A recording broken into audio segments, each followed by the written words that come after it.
DCC RPG. We're playing the starting a new campaign. We're doing the Chained Coffin campaign setting, written by Michael Curtis for DCC. Goodman Games, sponsor us. We love you. I spent $300 on Black Friday. No, but seriously, this is every 2 weeks. Okay? This is awesome. I have been reading this for the last month, and it has been a true pleasure. I'm Jack. I'm judging. Griff. Wait. Okay, that's Griffin. He waved. I'm Samba. I'm playing 4 soon-to-be dead characters. Nice. Same. I'm Noah. And I'm Ty. Mr. Fluhardy. Bro. Okay, yeah. So we're gonna drop us. Oh, unplug my light.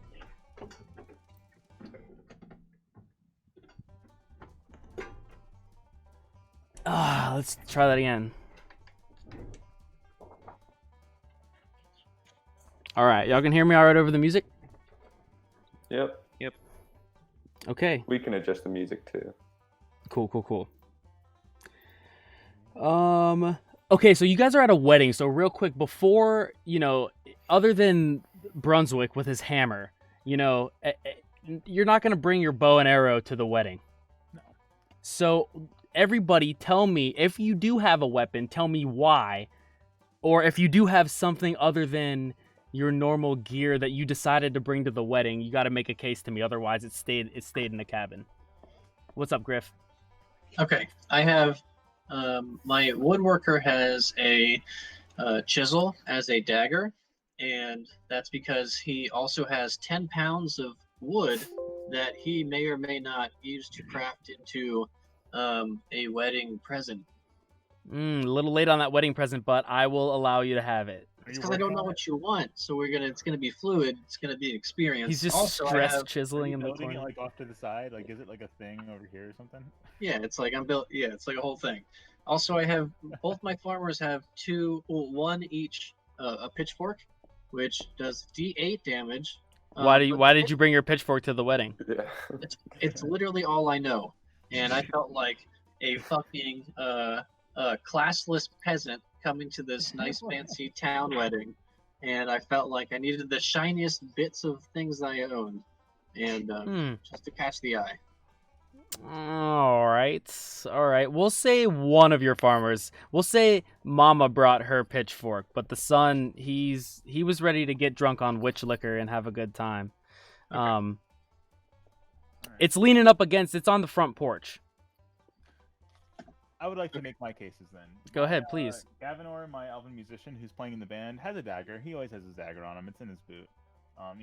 He's got to protect himself. He's an elf, and humans don't like elves. And maybe you use that, like, even to just cut a loaf of bread or whatever. Like, it's just what you use to eat and shit. Yeah, exactly. Yeah. Okay. All right. You have your dagger. My Hansa Fitzapple, my halfling brewer, she always has her dagger on her. She has to be able to protect herself with all these grubby medieval men around her. Yeah. Okay. A halfling with a dagger. I'll accept. Eustace, my farmer, does not have his pitchfork. He has his greased up, oiled up pig that he's chasing around, the wedding. He's like, "Oh, grab the pig, everybody! Grab the pig!" Take a luck point. And then Brunswick is standing over his forge, brooding, looking at the wedding like, ugh, making so much goddamn noise. Holding his hammer, just like, okay, I'm not stopping my work. That's fair. You have 4 party luck now, because you made me laugh. Okay, great. Yeah. Ooh. Okay, is that all for you, Sam? That is all for my guys. So everyone except for my farmer has their normal stuff. What about you, Noah? Frelos, he's got his banjo as always, and he also has a dagger with him. He doesn't like to get into any trouble, but daggers are something you'll bring to the dinner table. Yeah. I accept that. That's Miranda, my cobbler, she normally has a crowbar, but she did not bring that with her today. Yeah, she left her crowbar at home today. Just for the day. And she has an awl, which works as a dagger. And that's just in case, the groom's shoe might need fixed up or something, like a new hole in. Sure, emergency cobbling. Exactly. I mean, these are pretty rocky, I imagine. Yeah, Anything can happen. Fogroik, he's got a pick.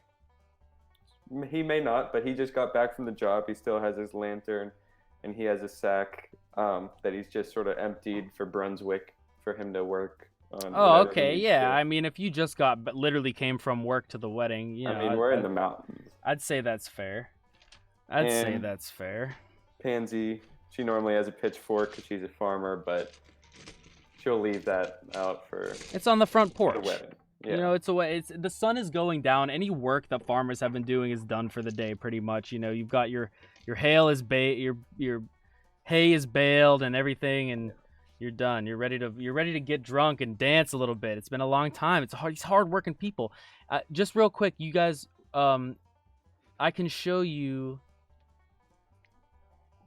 over here. See this right here? I'll ping it. Field. Yeah, so there's a cornfield, and since it's in a mountain, it's tiered. I can't show you the rest of it yet, but essentially it's like every 15 or 20 feet or so, it rises up 6 feet, like steps. Like, remember I learned about ancient Mesopotamia and stuff in school? Yeah, so they basically cut agricultural corn. It's a cornfield that Sour Spring Hollow grows, you know, some corn. It's pretty. You have corn everything. There's cornbread at the wedding, cornbread, corn pie, creamed corn, popcorn. Oh, yeah. Even Newt has some cornfields out there as well. You know, we're pig farmers, my family, but sometimes we have some corn. It's real nice. The pigs eat all corn diet. White corn, blue corn, yellow corn. We got all kinds of corn. Sweet corn, sour corn. Sour Spring Hollow? No sour corn. No, sour corn means it's not ready yet. Come on now. Ah, see, these are things you learn growing up. Know that. Sour Spring Hollow. Noah, you gave me all your people, right? Yep. And Ty, let's hear it. Okay, so Charles probably has his pitchfork with the rest of the farmer's bunch. Daryl has a staff because he's old and it's like his walking staff. That's fair. It's like a cane, pretty much. Sophie, she has a backpack with 11 pounds of clay, her copper pieces, and a club. It's just in her backpack. Okay, you just carry a club around in your backpack? Yeah, it's for like pottery for stuff. Clubbing, in case you hate, clay. in case you make something that you hate so much, you just smash You just want to smash it, yeah, and then reuse the clay. Yeah, I'll accept that. And then Charlotte, she has her dagger with the rest of the band, and she also has a piccolo. A piccolo? Yeah. Like a flute? But a piccolo. But a piccolo. Yeah. Okay, so the band, let's cut over to the Sour Spring, the Sprite Hollow Sprites. Spring Hollow Sprites. Oh hell yeah. Who's playing what? Let's start with Neville, because you're the lead singer. Okay, and you guys are over here. Come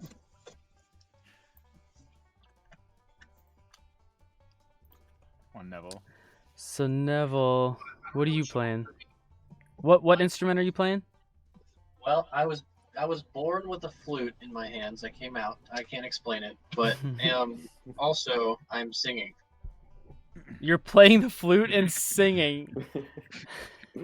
You entertained. Okay, I like it. I'm like the lead singer of Jethro Tull. Okay, what about Frelos? He's Frelos is on banjo. Obviously. Sitting on it, he has a little three-legged stool, like carries around to prop up to play whenever he's. Is he always chewing on like one piece of wheat, like hanging out of his mouth? Yes. I picture him with a piece of wheat. And he's like a real big guy. He just like sort of plops down and starts drumming right along with the other.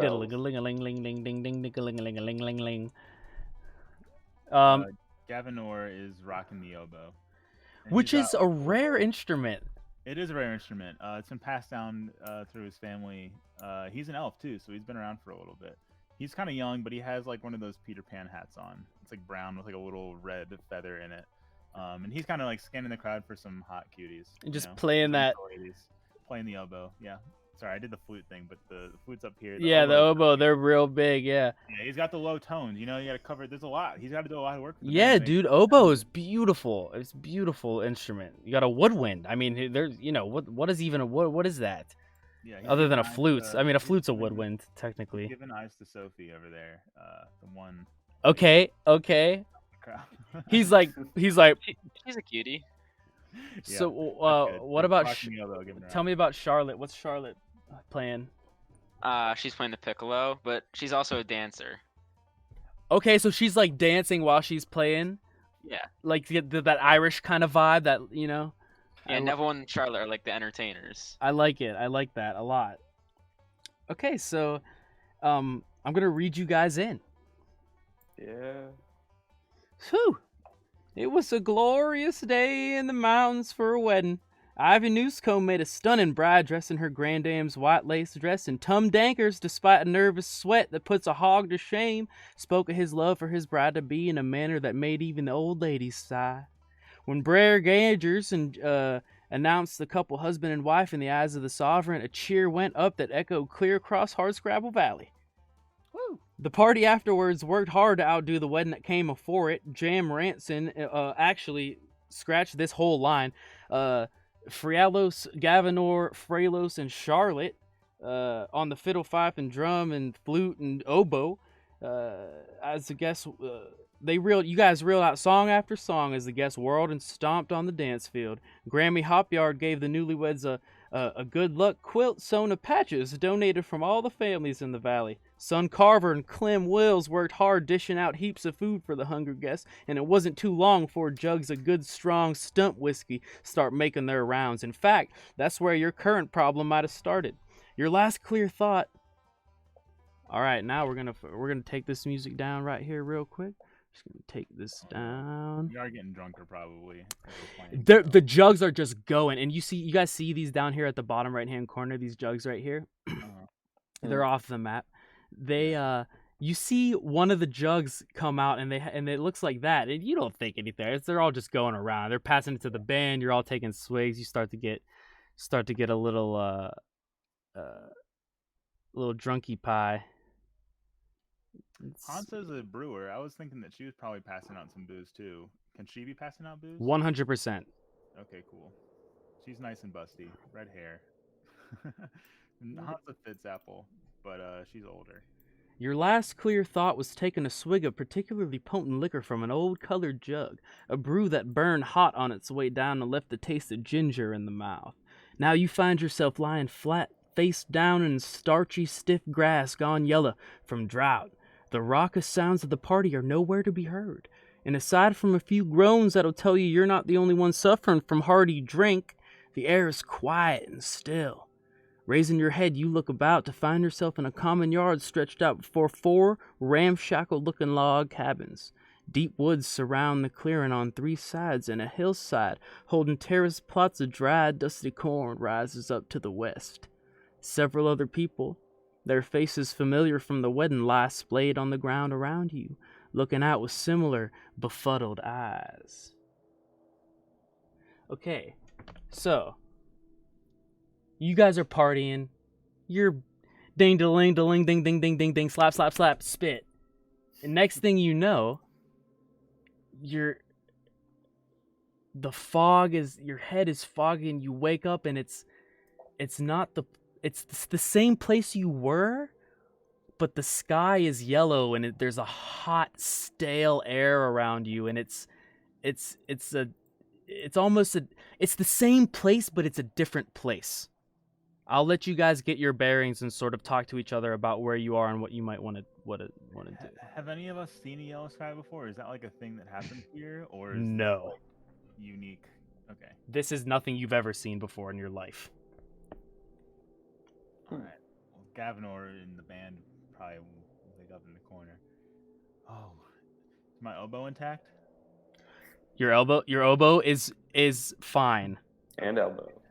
I'm gonna let out a note just to make sure it sounds good too.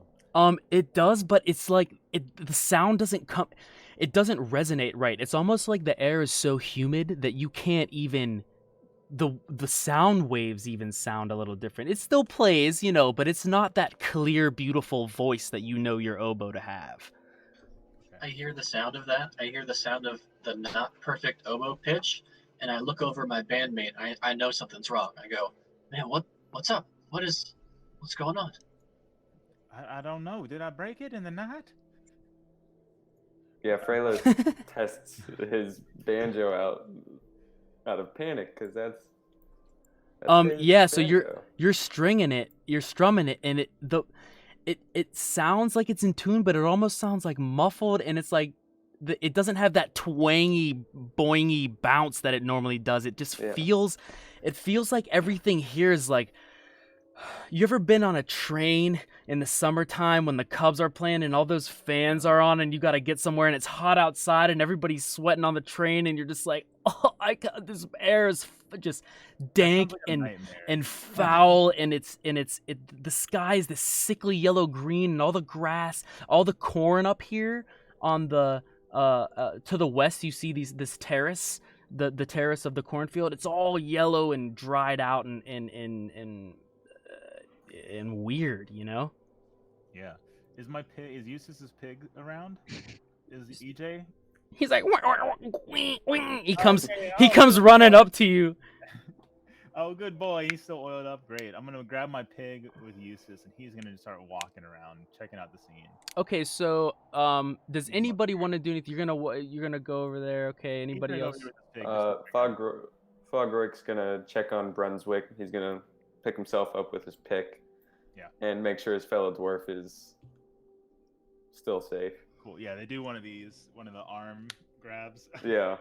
Okay, you help each other out, Like help each other 3 up a little feet, bit. 4 feet off the ground. Nice. Get your hammer if you have one. If he doesn't have a hammer, can I give him a hammer? This is all I got. And he slugs his pick over his shoulder. You only have what you were holding, so you look behind you and your forge. It's not your forge anymore. It's another weird looking shack. Yeah, totally. I do have a crowbar. Sure. Oh, no, I sorry, I didn't check with you that I had a crowbar, but I usually would have a crowbar. But if I was at my forge, If it's on your tool belt, okay, yeah, I'll give him a crowbar. you can give him the crowbar. Yeah. That's I think that's fair. Fogroik's got a lantern. Does that seem to be emanating just as fine? Or? Yeah, it's glowing. Around it, it's that like, you know, when you're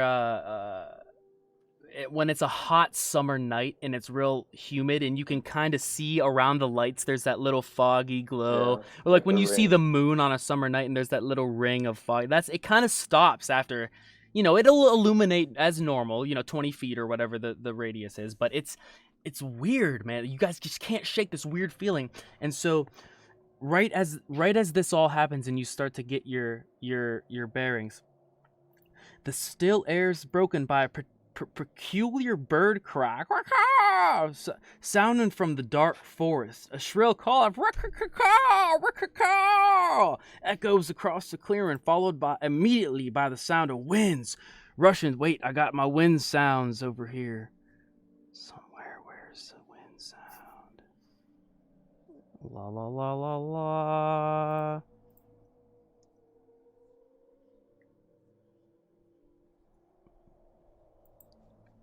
Nice. You guys hear that wind, right? It's a little quiet, but It's okay.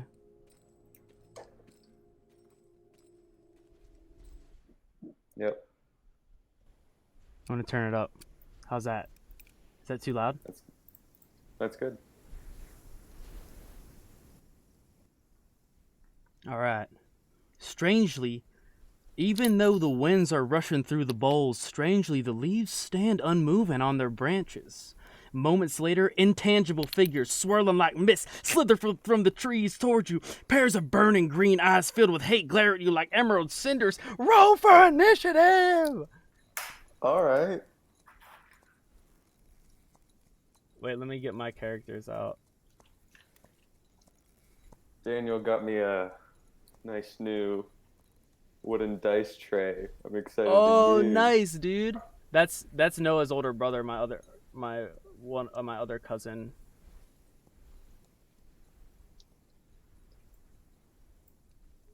Oh, sorry.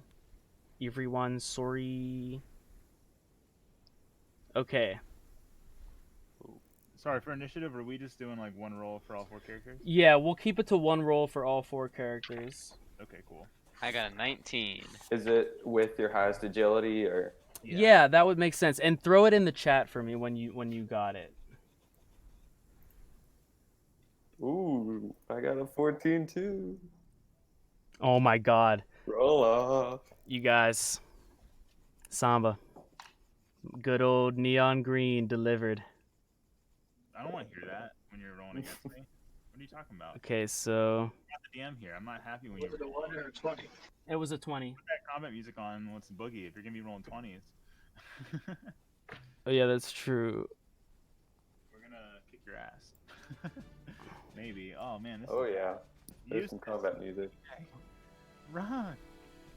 Okay, so I need each of you to tell me which player on your sheet has the lowest luck.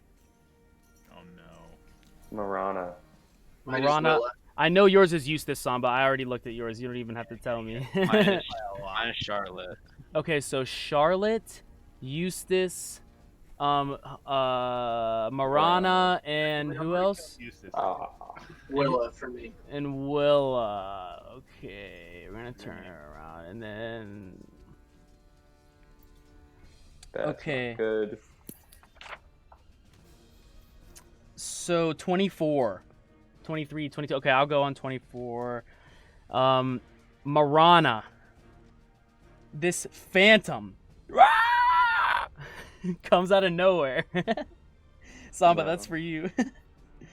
And it's gonna try to death grasp, melee you. A ghostly hand reaches out towards your face. This is scary. 18. Yeah. That's a hit. 1 point of damage. Oh man, Eustace. 1 health left. Ooh. Okay. Next, Charlotte, get ready. Who has a ghostly hand reaches towards your face. Dirty 20. Outta here. 3 points of damage. Oh, she's dead. Oh. she's Does 0 matter? Do they die at 0? Yes. I'm pretty sure. Okay. Oh, Charlotte's dead. The Oh. first band member. Fuck. Oh, I was so sure. Her luck was so low. I'll let someone roll you if you could put her dead body there. Dead But body. they have to take Okay. you have to You don't take roll a for turn. characters. Yeah, you're right. You're not supposed to. You gotta kill 16. Who's next? Who's next? Eustace. Oh, dirty 19, dude. I am rolling Oh my absolute gosh. rocks. Just don't even tell me how many points of Two damage. 2 Describe how points. 2 points. Yeah, he's dead. Describe how he died. Okay, so you see like this phantom starts to swirl up like a Dementor to Eustace, and a ghostly hand comes out and grabs his face, and you see the opaqueness of his body. Like his body turns translucent as the phantom sucks his color out of him and it fills the phantom for a second. You can see it. It looks like it has Eustace's like skin color as his translucent sack of an empty body hits the ground, and the ghost flies off into the woods. What does the pig do? The pig just starts running in Yeah. circles, dude, like freaking out, absolutely freaking out. Okay, Miranda, I already attacked you. Charlotte, Eustace, and Willa. You're the last one, Willa. A 10. Does a 10 hit? My AC is 10. Beautiful. Oh. I hit everybody. 5 points of damage. I would. In response, can Willa let go of the 2 hens she was holding in an offensive? Roll me a luck check and roll under your luck score, please. My luck is 4. Okay, well That's roll why I'm getting attacked. roll under it. Oh yeah, you're the widow. It's the widow. It's the mom. It's the fucking widow, bro. This kid's watching his mom die. What does he look like now? 16. We tried. So not only you, but both of the chickens' souls get sucked out as well. And that phantom, the other one looked kind of like an old man. It's hard to tell because they're ghosts. This one clearly is a little girl, and she's like, and sucks both of the chickens and your soul out. You're dead. For Goodbye. Waylon. Bad. Now orphaned. Waylon just cries. Okay, so Willa's dead. Mara's okay.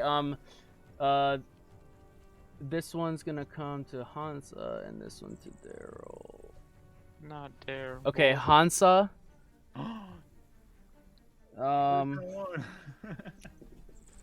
2 points of damage to Hansa. I hit 18. Is she alive? She's okay, she's alive, barely. Okay, and then Daryl. Did this thing float up to her, or did it walk up to her? It floats. It flies. Daryl, 10. Hit. 3 points of damage. Ah. Are you dead? darn. Yeah. Oh my god, dude. Okay, whose turn is it? So, I literally did not miss a single roll. no, you don't. You're a legend.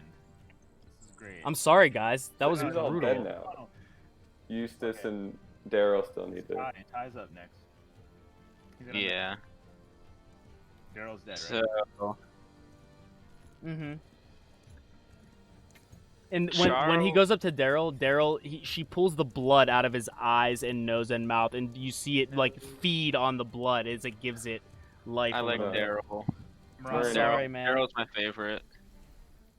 Miranda's alive. Oh, she's alive? Okay, sorry.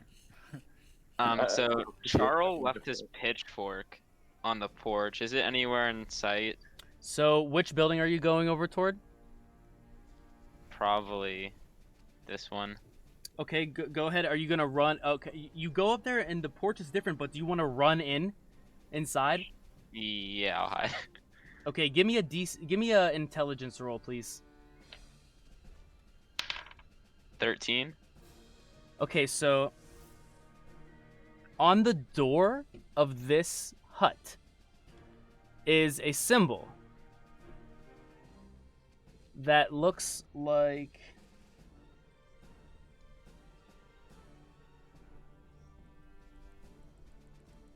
Ooh. this. And it's familiar to you. You know, obviously, this is the Devil's Thorn. You know, most people in the Shutter Mountains are superstitious. You and your family happen to be as well. The Devil's Thorn is a series of 5 intersecting lines that form a vaguely dagger-shaped sigil. According to mountain lore, the Devil's Thorn is a bit of backwoods gramarye that provides protection against evil spirits and is commonly found carved on talismans worn by the superstitious.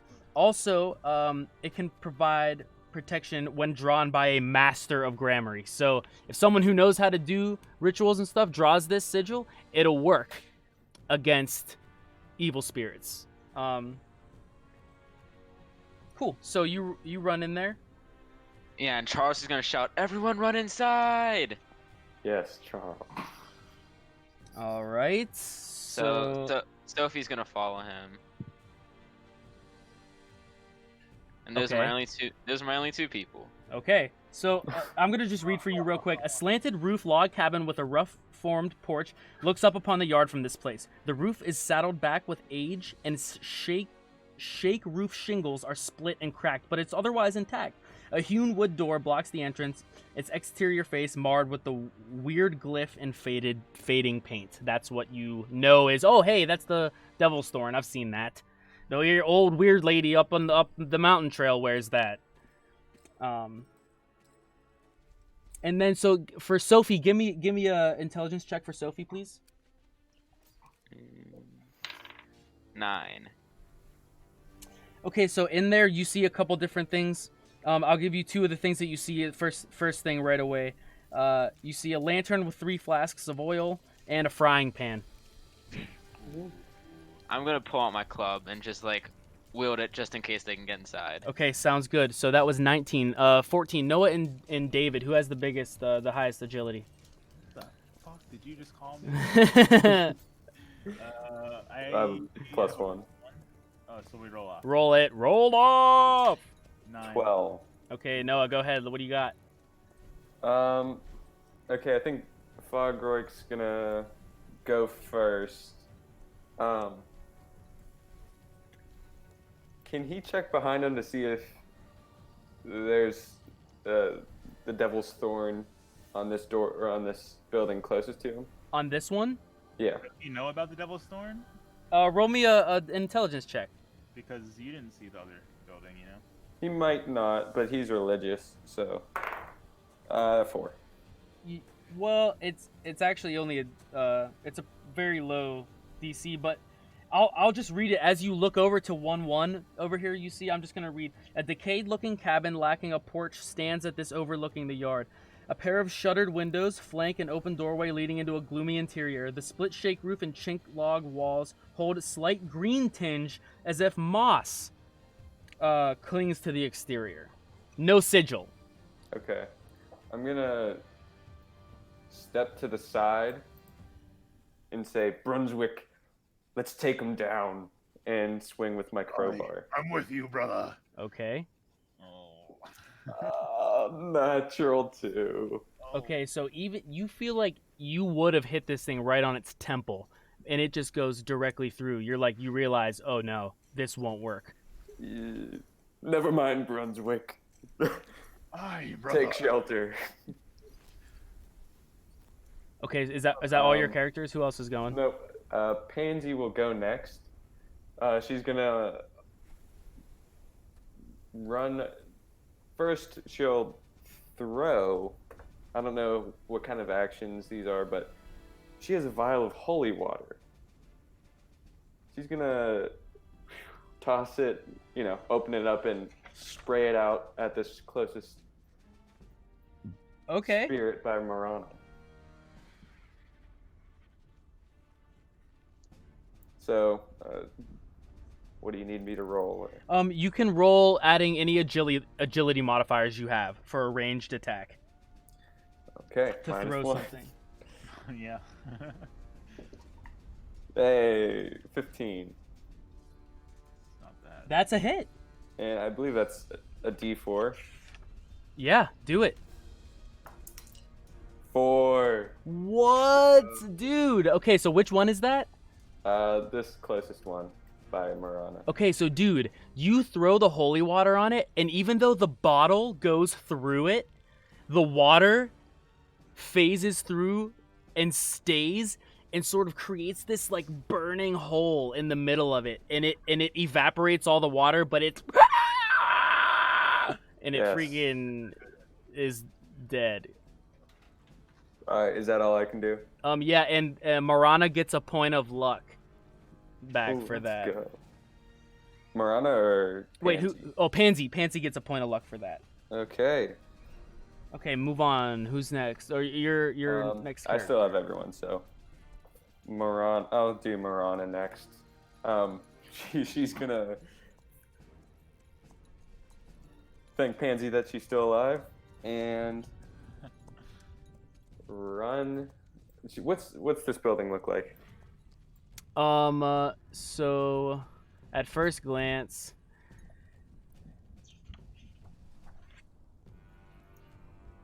another weather-beaten log cabin occupies this end of the common yard. A roof porch spans the front of the cabin, granting some protection against the sun and rain. The front door hangs askew on a single hinge, and a crudely fashioned child rocking horse stands beside the short flight of log steps leading into the portico. She's just gonna run over with Sophie and Charles. Okay.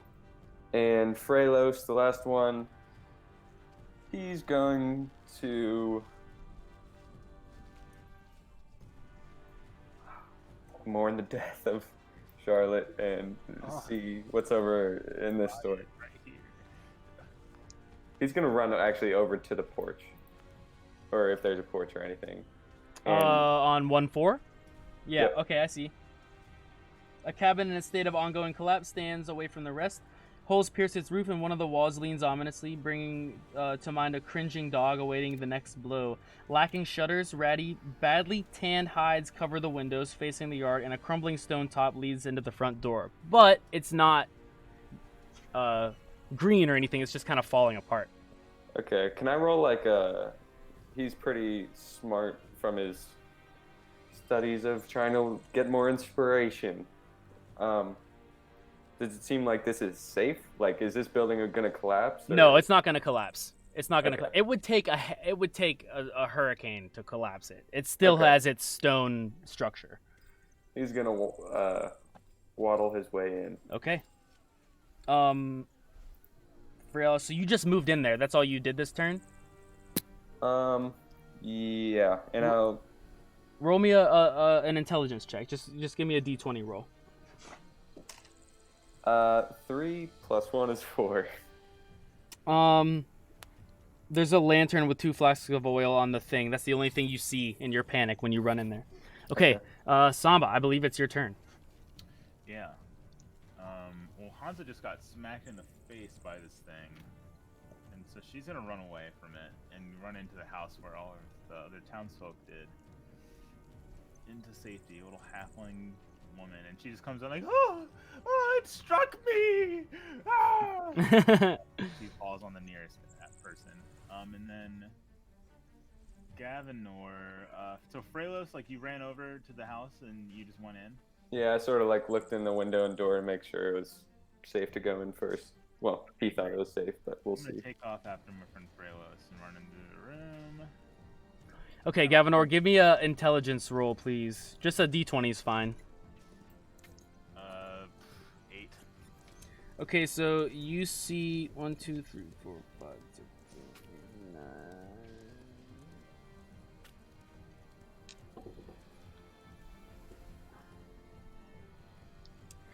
9. You see a couple jars of dried meat and pickled vegetables.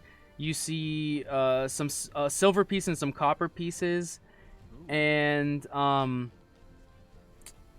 50 feet of rope roughly spun around a hook on the wall. That's awesome. Okay. I yell out the window. I'm not done yet. I yell out the window to Neville. Neville, come! And then Brunswick. Bogrick. He's gonna just take off, I think. Bogrick, follow me! He runs. I'm gonna use my movement, and then can I use my action to move again? Yeah. Okay, great. So I think I can make it into the house then. Oh wait, dwarves only have 40. Sorry, hold on. Let me just do the tool.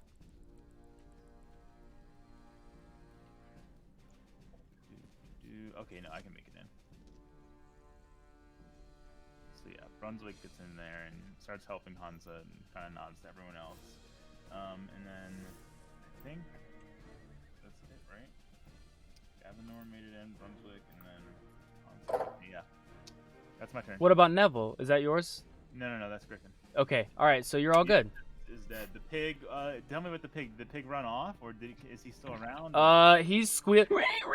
He's running around squealing. Yeah. Okay, he's gone. Bye, EJ. That's my turn. Okay.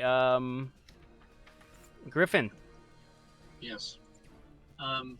So Neville will come down, join in the house, and I think I take my flute and I just play a very soft, very solemn song for our dead band. And my boy Waylon, with tears in his eyes that he is pretending he doesn't have, runs back into this house. And I think the woodworker... Is there room, you think? Yeah. Oh, yeah. For everyone? Okay. I just get we see our mom/girlfriend evaporate, basically, and our favorite hens. Just unnecessary. And so we just get the fuck out of there. Mom/girlfriend. Okay. So Pansy and Fogroik are in the middle still. Yeah. Okay. All right, initiative. Oh, do we roll again? Oh my god, I rolled another natural 20. Oh my god, dude. Yeah, and I rolled a natural 1. Oh no. Bye-bye party luck. Put it in the chat. I crit failed too. Okay, I'll be better about party luck. Alright, tie 17. Okay, Oh, me so and you both, Griffin. oh man, dude. Okay, Who's Pansy? That's mine. Pansy She's just a- killed one. Fuck. She's a farmer. Pansy's in the middle of this play. Little halfling. She's gonna get swarmed. Fogrick too. Big mistake. Okay, so 3 attacks at Pansy. 3 of them are coming right at you. Dude, they saw you kill one of theirs? She's gonna... Can she use... Or no, I can't use luck to modify other rolls. No. No. Oh, I rolled my first 4. Okay, the first one You're all good. You can get all your swoops bad by you between your legs. Oh, 16. Hit. 2 points. Okay. She has the most hit points. You're still alive. Yep. Third attack. 14. Oh no. 5 points of damage. Oh, Pansy. I'm sorry, Pansy. She saved Miranda though, so Fogroy, she'll get a Natty whatever 18. happens here. 5 points of damage on Fogroy. Oh. Fogroyk's also dead. I'm quick looking out the window and he Woo! just sheds a small tear. God Is that all your damn. guys? No, that's just 2 of No, them. I have Frelos and Miranda. Okay. Brunswick's like, Fogrick, no! He doesn't run out there though.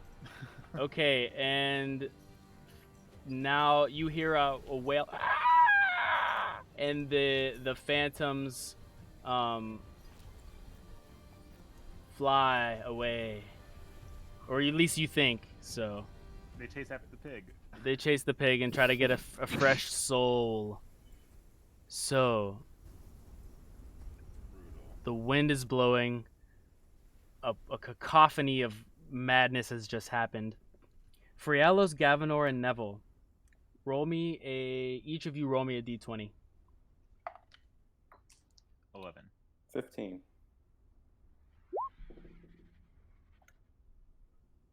Oh, let me switch back to the text chat. You rolled a 15. Okay, so you guys hear like a sort of rustling, like some footsteps, and you 3 see 3 dark creatures sort of walking toward you, clearly trying to stalk and prowl and pounce on you, but you get to attack first. Roll for initiative. You guys are going to surprise round on them. We see them. Are they inside the house? They're inside the house. They come up out of the shadows. Sorry, I led you guys in here. Okay, it's okay. Oh my gosh. So we get to attack first. Am I just using Yeah. Frelos' agility? Yeah. Yeah. Or strength, whatever. Another one. Ooh, 17. Not bad. Although he's definitely gonna die. You hear the ground start to rumble, and they sort of burrow up through the various areas and try to attack you, but you hear them coming. Yeah, so I attack one and I rolled a 17 to hit. Okay, that absolutely hits. 2 points of damage. Wapa! Yeah, you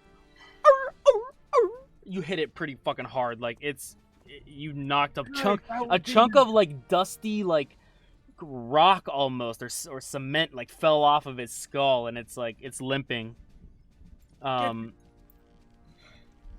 Who's next? Griffin.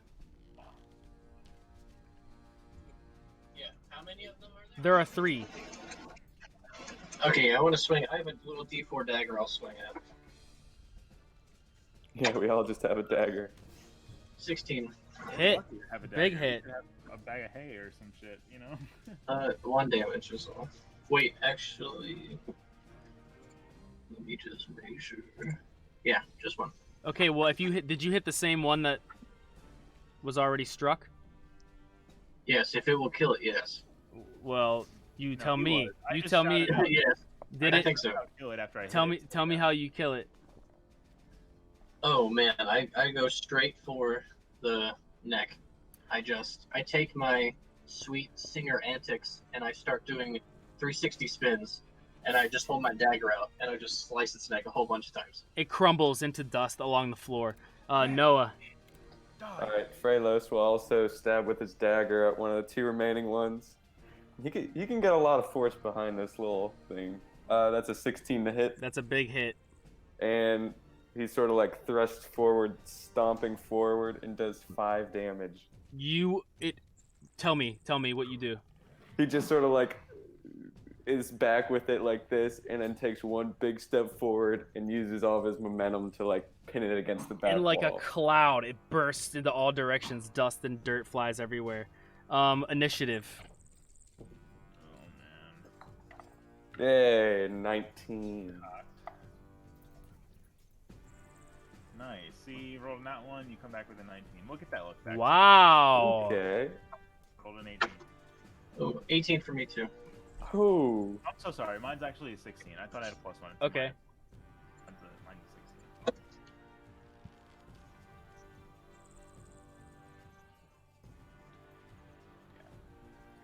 Okay, that's gonna be Noah. All right, Freylos is gonna look around and find the other one and sort of stomp over to it and do the same thing. That's a 17 to hit. Big hit. 5 more damage. Okay, so describe the last one. This one, as he's like sort of trudging over, he goes and like sort of almost like a backhand, but with the dagger in his hand, so he sort of slashes across it. And you get a big gash out of its neck, and then it just crumbles like a sandcastle to the ground. That combat is fun. Huh? Yeah, I told him.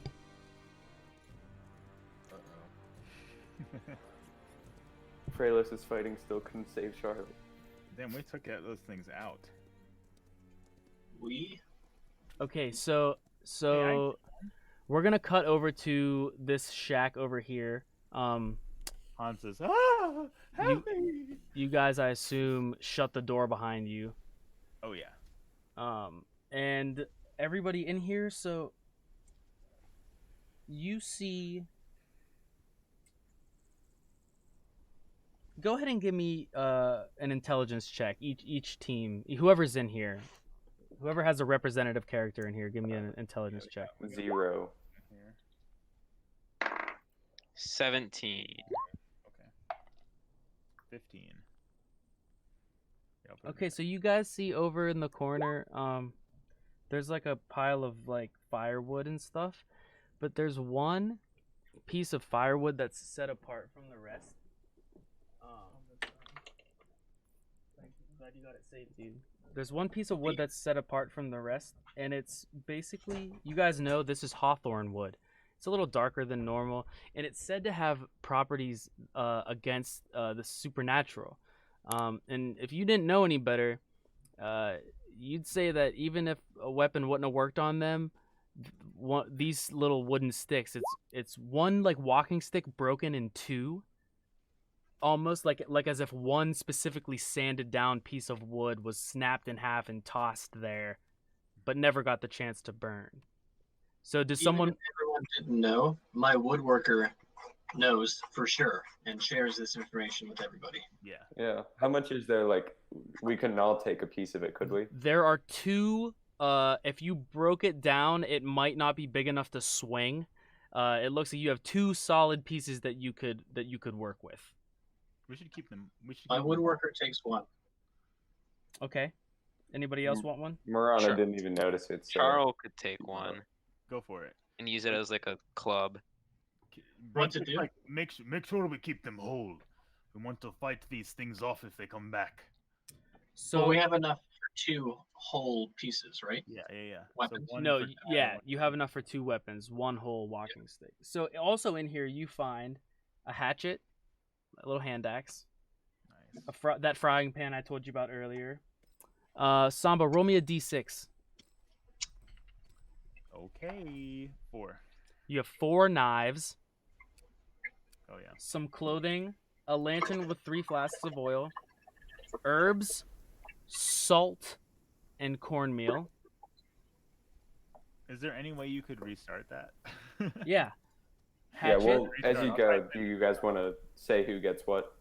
Well, here, I'll put it in the chat, and then I'm not too. Yeah, we can figure that out in a second. I think we should roleplay that out, but I want to make sure we get Yeah. it. Say it again, Jack. There's a hatchet, a frying pan, 4 knives, some clothing, a lantern with 3 flasks of oil,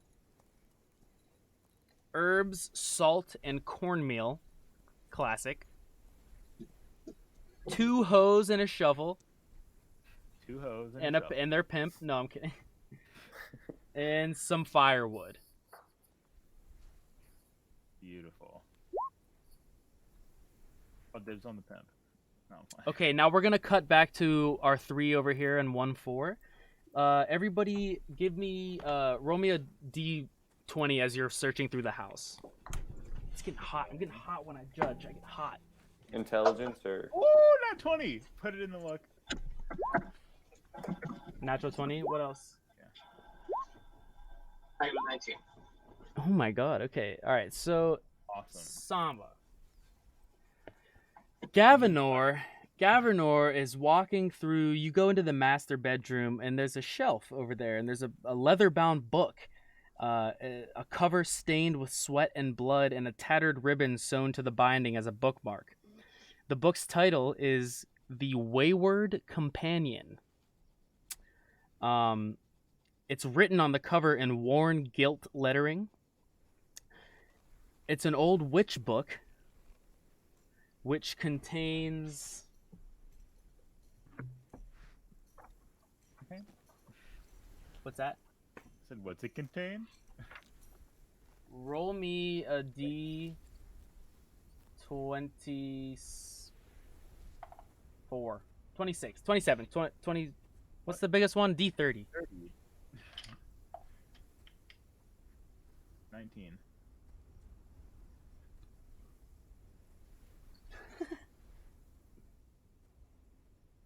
Re-roll, please. Okay. 18. Okay, so you see the spell mending written out. You also see patron bond, Ooh. and there are two small grammary rituals. A grammary ritual is basically like an old-timey like superstition thing. One of them depicts two fingers, one held up over the other like this. This is known as warding off the evil eye. It states in there. Well, I don't know if you read the whole thing like right away, but it's a diagram where it basically shows you that if you hold your fingers in a cross shape and ward off the evil eye, it can give you up to a +2 on any spells trying to affect you. That's one of the grammaries. There's one other grammary ritual in here for you. Sorry, it's a +2 what? A +2 to any magical spell trying to affect you. Okay. It's like you're like warding off evil magics by protecting yourself. And it's a DC 14 for the other person to roll. So if I was trying to attack you with a spell, you do this with a DC 14, and it can give me a -2 to my next spell check. Also, it says there's something called Salt the Trail. Basically, it says in here that if you pour a measure of salt into a spellcaster's footprint, you get a +2 saving throw against that target's magic. It's old magic, mountain superstition magic. So basically, just write down ward against the evil eye. I wrote down all that stuff. And then salt the trail. Those are the two main ones. That's it. Salt betrayal. I was like, that sounds like a Salt the trail. Sorry, the trail. As Gavinor is looking over this, Freylos like peers over. He sees he's got a book, and he's like, "What do you got over there?" Oh yes, come. See. There's a book here about some magics. And I pass it over and kind of point out all the cool shit that I'm reading. Yeah. Maybe this is good for around the fire. We should get back with the main group, or at least check out this thing and make it more defensible in case more of these things come back, or unless we should leave. I don't know. Griffin, you find a short bow with 12 arrows, 50 feet of rope that was hanging on the corner that Samba noticed right when he walked in the first time. You guys can decide who gets it. Noah, you find some firewood, a tarot deck of cards. Ooh, I'll take that. 1 silver piece and 8 copper pieces. And then you guys all see there's another lantern with 2 flasks of oil in here. Some dried meat and pickled vegetables in crockery jars. And Noah, roll me a d4. 3. 3 more knives. Ooh. So 7 knives total. Sorry, I didn't write any of that last stuff down. That's okay. So I think Noah got most of it. Frelos is taking the tarot deck and firewood. There was, I know, dried meat. He doesn't need it. He got everything he wanted. For just that last stuff. Okay. And we all already have a dagger, so Yeah, I don't need another dagger. I'm definitely holding on to that book. yeah. And the Wayward Companion. I'm just gonna write that down on my sheet. And then the other room, there's a lot of stuff. We can roll around for it. I definitely want at least one of the knives, and probably a lantern. The lantern, if no one else wants it. Yeah, go for it. All right, cool.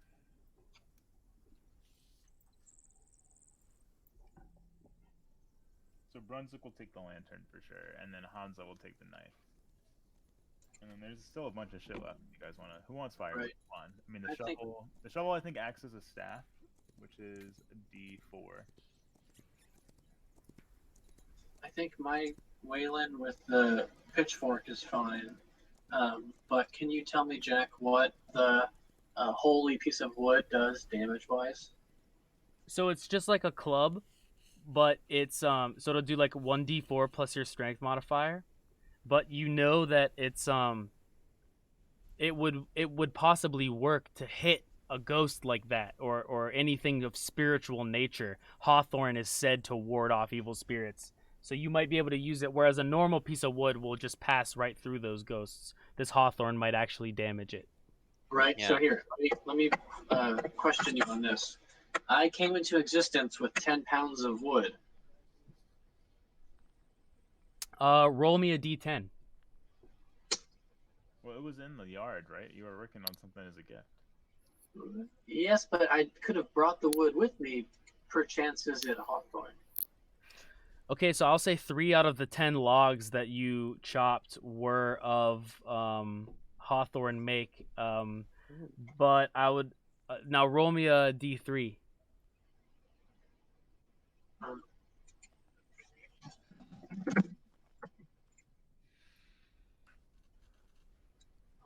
One. Okay, so one of those pieces, I would say the thing that you were carving as a gift is made of hawthorn, and you have it, and it's long enough as well to use as another spiritual weapon. You can use it. Another D4. Yep, 1d4. You just use it as a club. It's just big enough, like you were making a little statuette. It's just heavy enough that you could maybe whack something with it. And Okay, I'll give it. I guess I'll give that to my boy Waylon, so that he can have an actual weapon. But as for the rest of that stuff, Miranda, she'll take 2 of the daggers if that's okay. She might be planning on throwing them. She only has an awl right now. Is that in the so that there should be one more knife, one more left after. If Ty, if you want it. Charles took one of the magical wood pieces, and Sophie already has a club, so I think I'm good. Okay. So back to the cabin in 1-2. You guys didn't notice it before, but you look over on the windowsill, and there are 3 dolls.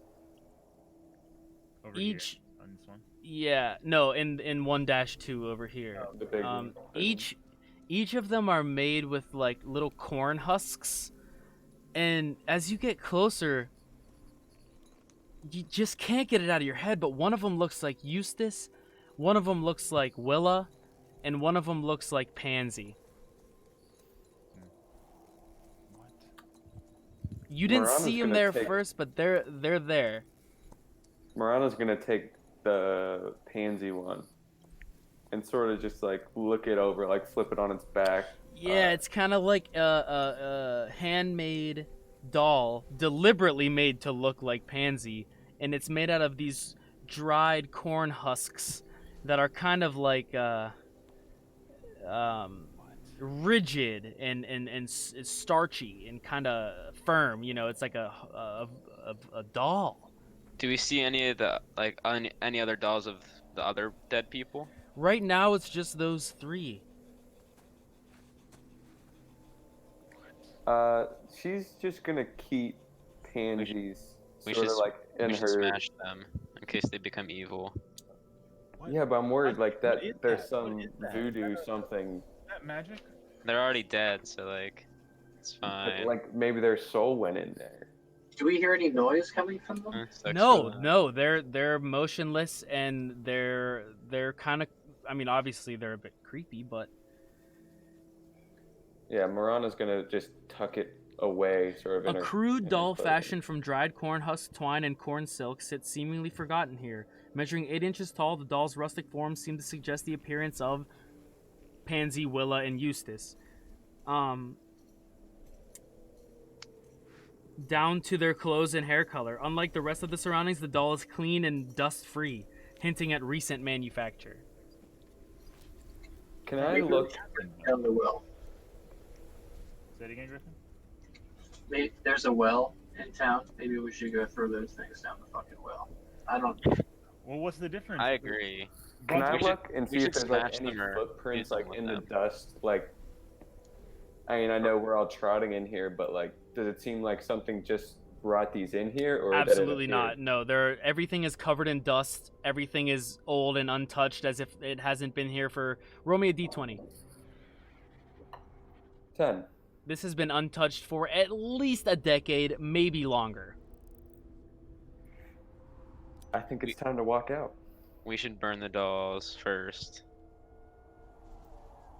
Which You want to list? You want to? Hans is like, why don't we take them with us? Yeah, Mirana's at least gonna take hers because she sort of feels obligated since Pansy saved her life, killing the But spirit. now, They're that was- we can evil. destroy them, we can do it. Okay. You can hold on to some if you want.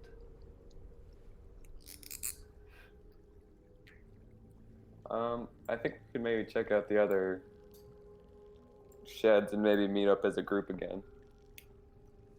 Oh boy. Well, who's walking? So Miranda walks out first. Is that? Yeah, what's Miranda walks out. Well, Brunswick's gonna watch you walk out first. Oh. Yeah, my people are gonna stay inside She'll, for. to like look over his shoulder and like no one's coming. How's it out there? She like looks around. She shrugs her shoulders, and just she's gonna slowly step like closer and closer to this next one. Okay, Brunswick will follow you. Are the bodies like the skins of the dead people still there? Yeah, their dead bodies are there. I just took them off the map. Yeah, Brunswick gives like a sad glance over to, I can't remember his name. Fogrick? Yep, Fogwork. Nice. Mirana's gonna like. She's gonna try picking up Pansy's, like lifting it up a little bit. She has a shoehorn with her, you know, being a cobbler, and she's sort of gonna lift it up a little bit with that. What's that? Mirana's gonna sort of gently lift up Pansy's like husk with her shoehorn. Okay. Does anything happen? Nope. It's Alright, just she'll it's, leave it be. it's just inanimate. It doesn't move when you touch it. All right, I'll just continue with Brunswick. Yeah, I'm checking out 1-5. Okay. So another I think I read this to you, but it's basically a weather-beaten log cabin with a little roof. This one has the child's rocking horse next to the stairs going in. That's a little. Okay. There's no markings by the door like the last house? No, there's no marking or sigil on the door. Can I try the door? Sure, it's unlocked. Yeah, I want to open it and just check and see if anyone's inside. It's empty, but you see a bunch of pictures, hand-drawn pictures on the floors and on the walls, and they kind of have a deliberate order to them.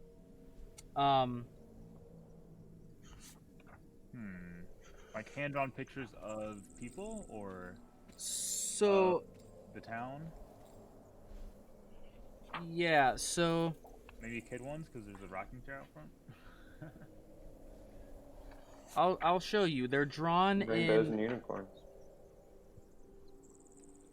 They're drawn in like dirt and blood, Mhm. and it kind of. But it doesn't smell because it's been so long. You can tell the pages of the paper have turned yellow with age, and Is it like a book or like there's loose drawing, like paper all around the room? it's loose paper scattered all around the room. What? What in blazes? Miranda, come here. So essentially, you see the farm as it is, and you see the words written scratched in blood and dirt and charcoal.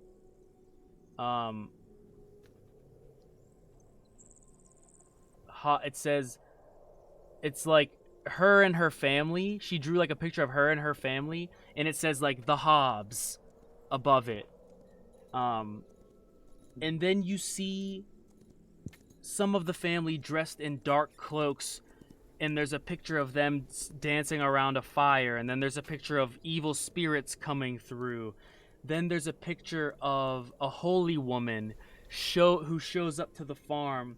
She tries to fight the Hobbs, the dark family who have been summoning these ghost-like figures. They overpower the holy woman. They take her up. They take her over to the cabin and break her cane and toss it into next to the fire, ready to be burned. Then there's a picture of them ripping her holy symbol from them and tossing it down the well, the very well that's on the farm still. Then there's a picture of them carrying her up through the cornfields all the way up to the top of the terrace. They nail a spike in the ground and tie her up like a scarecrow. There's images of her as a scarecrow. And then there's pictures of them taunting her and dancing around her as they mock her god, and they mock the holiness of the sovereign that she brought to try to take her family from her. And then you see a picture of them finally slitting her wrists and her ankles and her dying. The final picture is of the dying corpse of the holy woman calling out to the sky, and how do I say it? How would a little girl draw it? A change happened to the farm. The drawing stops at a certain point, right after the holy woman calls out to her god. And that's pretty much all the pictures that you after you fill through like 15, 20 of them, 30 maybe, that's where the pictures stop. Wow. Miranda's like, it seems like it's possible that this little girl may still be alive. So she's gonna call out, because it doesn't seem like she was taking. She seemed to be like a outside perspective. She'll call out, "Hello? Is anyone in here? We mean no harm. We're not one of the spirits." You hear the mean came to take the farm from my family. The mean woman came with her holy symbol. Roll for initiative. Ah, come on. I thought we were going somewhere. Oh no. No. 3. Like, geez. Do we find a lightsaber in the room anyway? Yeah, really. I'm joking. Hold on. Let me look at the sheet real quick. I think it's 11. Okay, Zach, thank you. Take a DM point. thanks. Yeah, that's really cool. They don't exactly, they tell you what to do, but they don't tell you how to do it. So thanks, I appreciate that. Like Brunswick's eyes get real wide at the end there, and then boom, the thing comes out. So actually, Samba, you got the jump on the ghosts. You see them coming in. What are you gonna do? The ghost? You know what I'm gonna do? I'm gonna grab Miranda around the waist and then dart out of the building. Okay. Head back towards the symbol building, because that's what I know. Okay. He's a smart guy. Do I have to roll for that? Um, Can I no- just pick her up, or what's the? You can. Or drag her into my initiative? You can. Yeah, you can pull her away. I would say, give me a reflex save, so to speak. Noah. Okay. I can move pretty quick. 15. Okay. Yeah, so you grab her Pretty and you heavy. guys just run out of there immediately. Take it back if we use our action and our movement, you know? Yeah, you get the whole way there. Absolutely. You run away, and as you shut the door behind you, rah! They bounce off the door, and they see the symbol on the door. They're like, rah! And they fly back away into the. We figured out your games, Baldi. So combat's over for now. Okay. Stay in Really good job, Sam. Brunswick can take a luck point. Good save, Brunswick. I was hopeful that we would find the little girl in there, but of course not. So you now know that the little girl was part of the family that lived here. Okay. So, we found out more about the situation. It seems that a family, the Hobbs. Do we know the Hobbs? So, give me D20 roll here for me. Okay. Oh. Okay. -2, but 15. That's okay. No, so that's really good. So, it's the strangest thing, but there was a weird old man who used to travel down the road, and he had a little cymbal and a drum, and he'd say,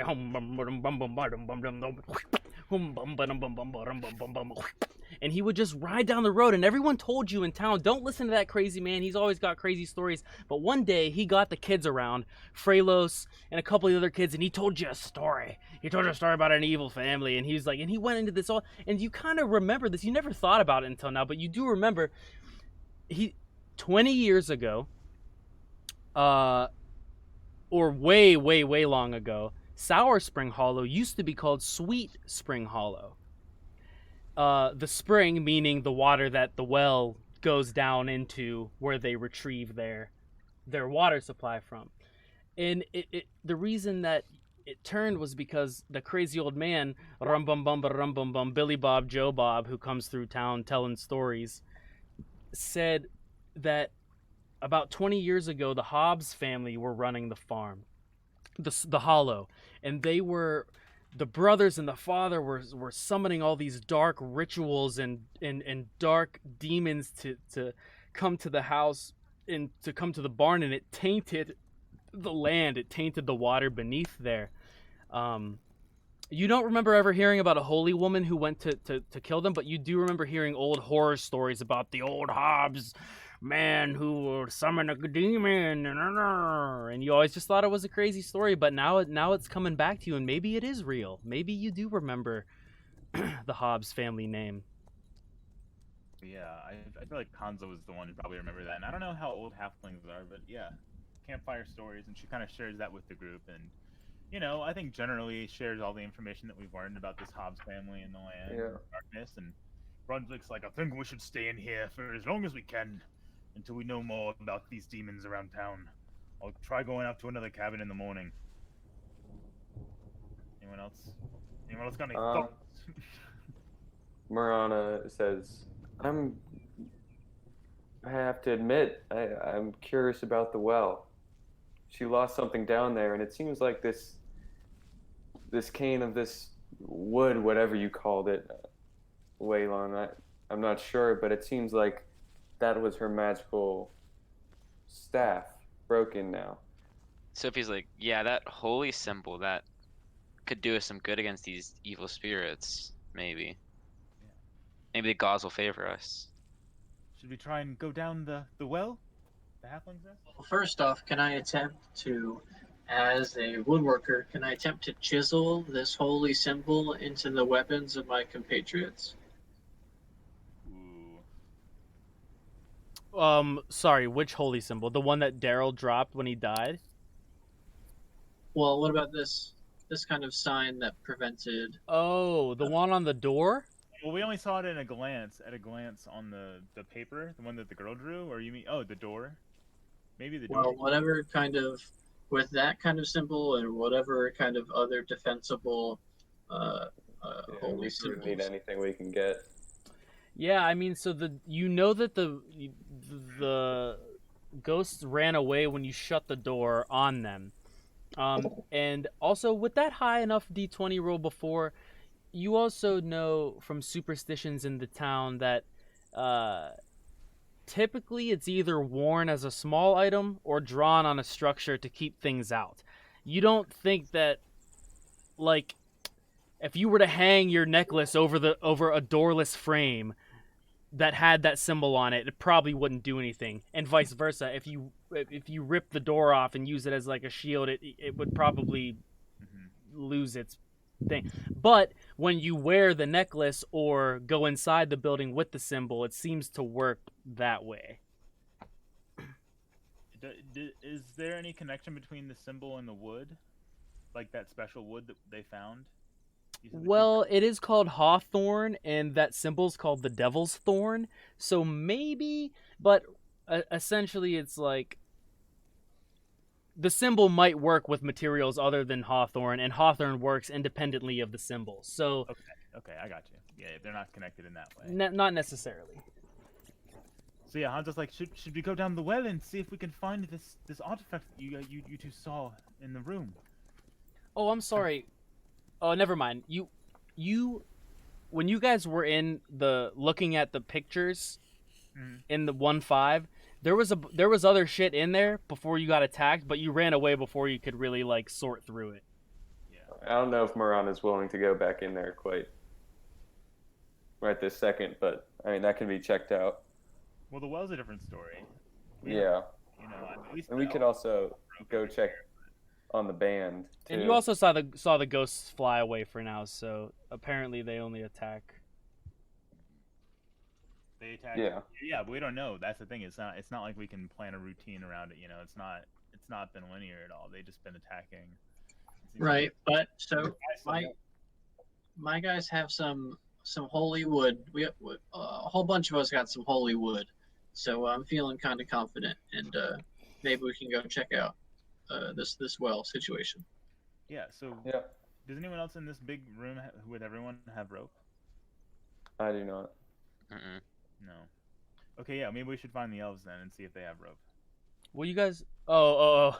We do. Fair enough. The elves have rope. But they don't know that. So how are you guys?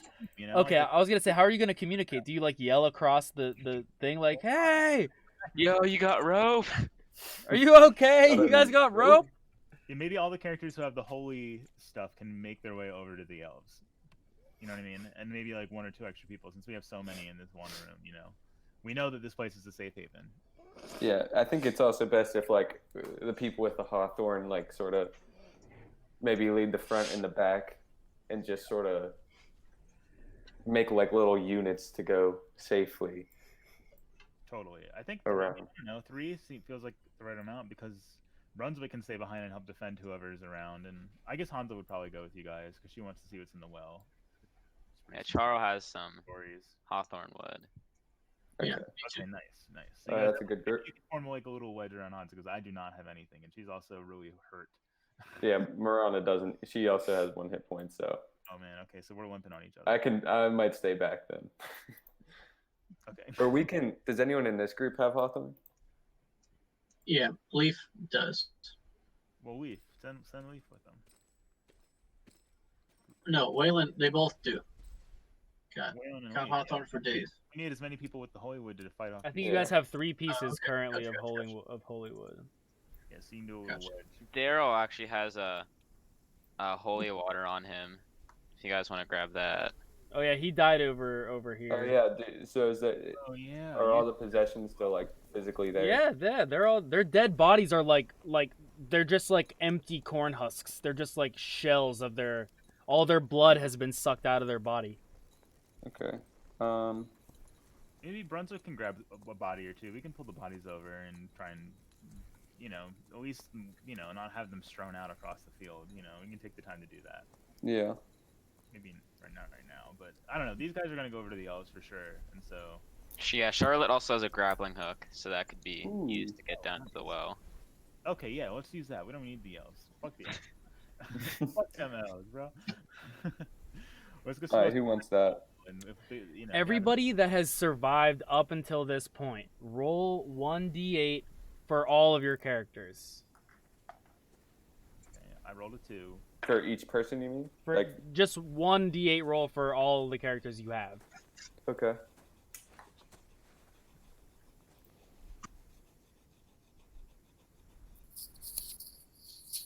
Okay, that's how many XP your guys got so far. Ooh, nice. Yeah, Samba, that's a brutal one. Let me see a little d8 over here because you were doing work. No, it's cool. I'll roll better later. Oh, there's a little spot on these little. I got these cool little. You guys saw my sheet. I put it in the chat. These cool Mhm. sheets that have a little goblet for my XP.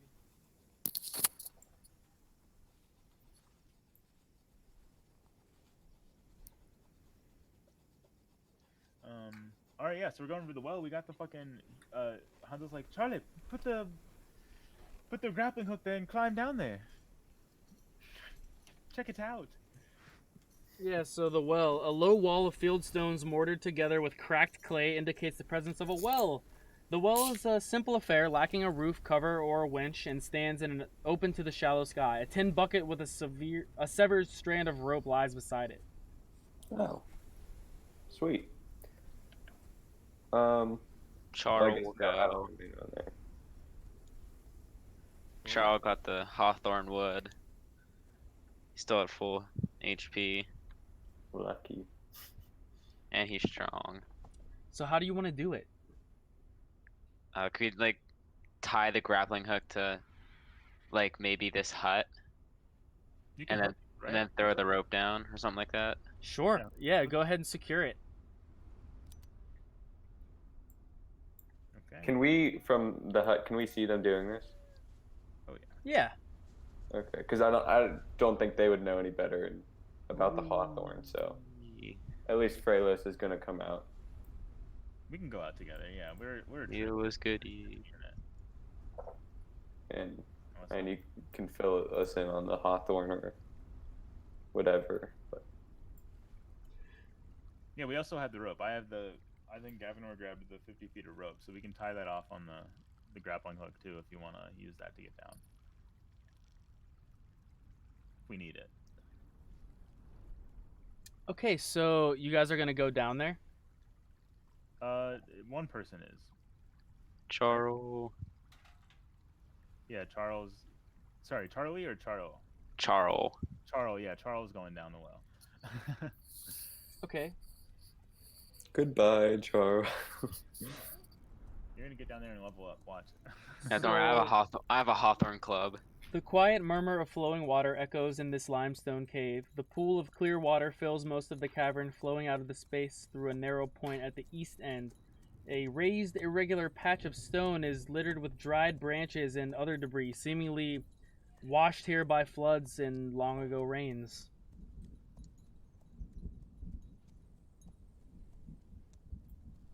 And the Tommy gun. So if you, so you get down there and the water's nice and clear. It's about 4 feet deep. There's a layer of like thin layer of like sand, stones, and other debris on the bottom layer. This would be a good chance for detect magic. Yeah, Do you see anything down there? and here I'll show you like. Yeah, I shot up like, there's no evil spirits. It's like here you guys see I sort of revealed this thing over here. Oh, sorry. Right here. There you go. And it's like the side view. I'll show you a side view of it.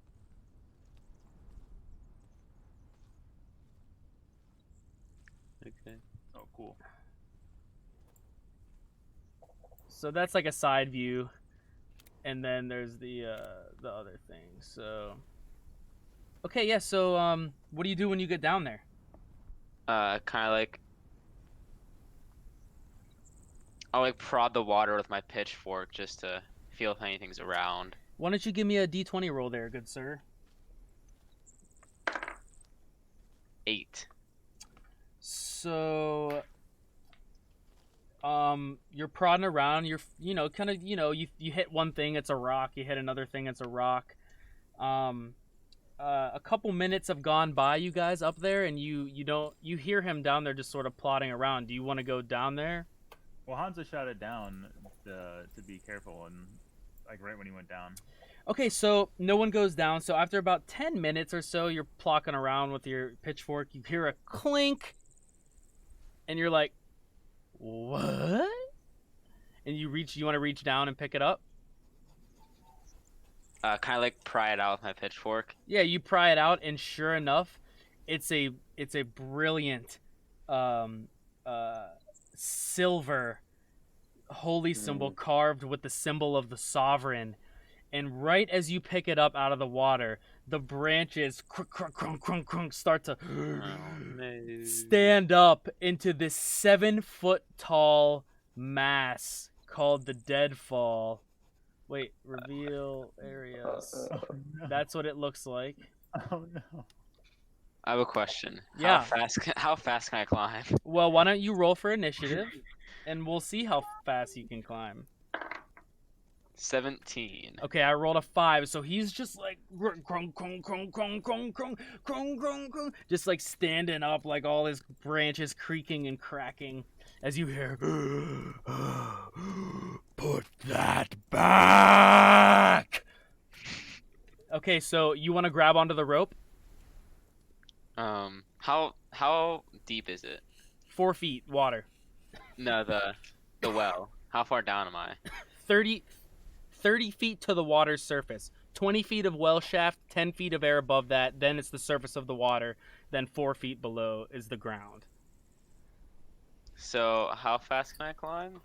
Well, you can Also pull him up like the moment you get. Yeah, him. we're Yeah, gonna that's stick what I was thinking. you can climb. If you make a good strength check, you can make it halfway up that rope. So I'll be like into the well shaft, so hopefully he can't reach me. Yeah, so why don't you go ahead and make a Okay. strength check? What about us pulling him up? We'll get there. We'll get there. 15. Okay, so 15. So you make it solid halfway up there. Are you gonna yell up to them like anything? Because I don't know how Yeah, they like, would understand. Help! Pull! I think you missed Pull it. me too, 'cause up! We were talking. We were role play talking down the well when he got down there when he was checking it out earlier. Okay, we- so you were ready on the ropes. You have Yeah, him. I was just looking over and we were talking. You know? Okay, so you see him start to freak the fuck out, and he starts scurrying up the rope, and you guys yank. Give me a collective strength check to yank him out of there. We're the strongest group. We're the band. You know? Yeah, Frelos has a +2. So are we doing like one roll or? Everybody roll a strength check, and let me see how you do. Because you're all pulling together. Yeah. So 8. will help out. 10. Oh, 10. So 2 10s and an 8. Yep. Well, I mean, working together. Am I 17? And you're 17. Oh yeah, easily. He flies up over the ledge, like with the holy symbol in his hand. Give me a reflex save real quick, Ty. He Yep. falls and dies. 8. Okay, so you feel like you yank up out of there, and like it's like Indiana Jones, right? Like you get pulled up over the ledge, and you're so concerned with your own life that you realize that you left the holy symbol like swinging on the edge of the well, and right as you realize that 8 saves you, and you reach back and snatch it as the brick from the well itself falls down in there. You hear the deadfall splashing around on there. Give that back! Ah! Wow, dude. Ty, what character was that? Charles. Charles, dude. Charles fucking gets 2 more XP for that solo rogue mission. That was amazing. Yes. Yeah, That was we're all like, yeah, good job, yeah. amazing. Absolutely amazing. So you guys are standing around the well, and out of nowhere you hear, "Ah!" Aw. I have the power of God on my side! Hey, Yeah. Roll for initiative. Oh, we got all the troops out here. We planned this. This is a- Except Frelos can't do anything. Oh, is there only one? There's 2. Oh, no. You 11. shouldn't have said anything, Ty. we're good. Yeah. Okay, so 18, 7, 6, and 11. Is that correct? I have a 16. Sorry, I said 6. I meant 16. I read that. Okay, so Griffin, go first. Okay. So with Waylon right here, he's gonna swing on this one, both my guys have Hawthorn, so swinging with a 1. All right. Swing. Yeah. That is 14 to hit. That's a hit. Okay. And this is. It's a 1 plus 2, technically. 1d4 plus damage. 2. Yeah. All right. Wait, how much damage? 3. Okay, 3. So you swipe through it, and it's almost like you went through a cobweb. Like you took a big chunk of ghost with you, with the hawthorn, and it's like wrapped around like a cobweb, and then it just sort of like whiffs away, and the ghost was like, and it starts to try to pull itself back together, but it's like it is messed up. Nice. I still have one guy. I Go take ahead. the piece of wood and I like wisp it around into like a piece of cotton candy, and I just start nomming on that. Okay. Actually, that scares the other ghosts away. No, I'm kidding. Intimidate. Yeah, that's pretty gnarly. That's pretty gnarly. That ghost is still alive. With my second one, I'm gonna try and kill him too. Okay. This guy. Let's do it. This is 17 to hit, That's a hit. and max damage, so 6 total. Okay, you take it out. Solid, clean. Leaf. That's my turn. The next. I say, leave us alone. take a luck point. Mr. David Sramba. Okay. So, Gavinor is going to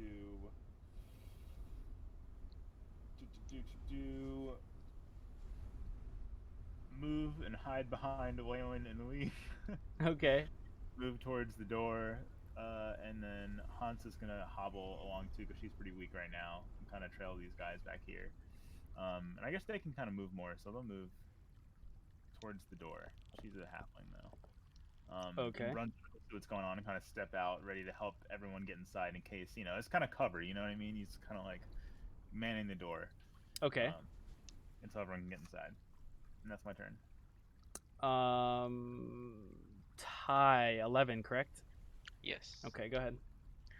Okay, so Charles is gonna go up here with the holy symbol in one hand and the hawthorn one in the other, and he's gonna smack it with the wood and then punch him with the holy symbol. Whoa, okay. So Oh, with the wood, and 11. Oh. Wait, 12. 12 hits. Okay. I have a +1 strength. Max 5. Okay, so Yes. describe to me. I like go for its head, and the wood goes. It like looks like it goes through it, but afterwards the ghost just doesn't have a head, and it kind of just like dissipates. Wow. Okay. Yes. Go Charles. Nice. Yeah, Charles the MVP. Kobe over here. Gavinor yells, Kobe! I like grab its head and just. Well, while everyone's outside, should we check out 1-5? Like, now that we've slain the... I think we How do just- do that? Should we check out the building that you guys looked at before with the drawings? Because we didn't really get a good look at it. Yeah. All right, so you guys head back in there.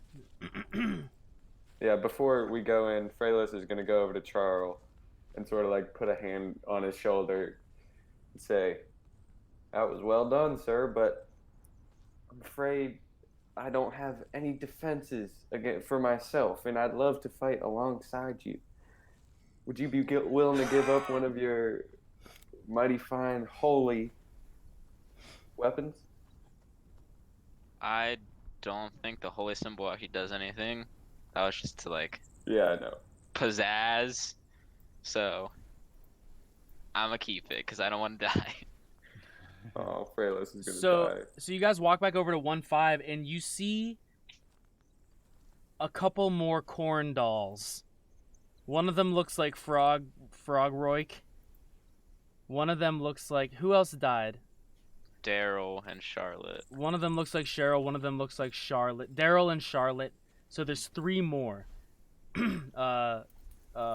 Corn dolls. Ooh. Holy symbol, revive them. Yeah. Yeah, you hold it up and they just kind of stare there at you. They're just like dead dolls, like toys. They just Can I stare. like poke one with the wood? Yeah, you poke a little hole through the corn husk and it just sits. It's just a corn doll. That's all it is. There's nothing else. Put the holy symbol near one. Yeah. What if I do the finger cross? You thing you put against the it? finger cross up against it and the corn doll stares back at you. All right. It's just a corn doll that looks like your friends who died. Do you want to leave them sitting there? Yep.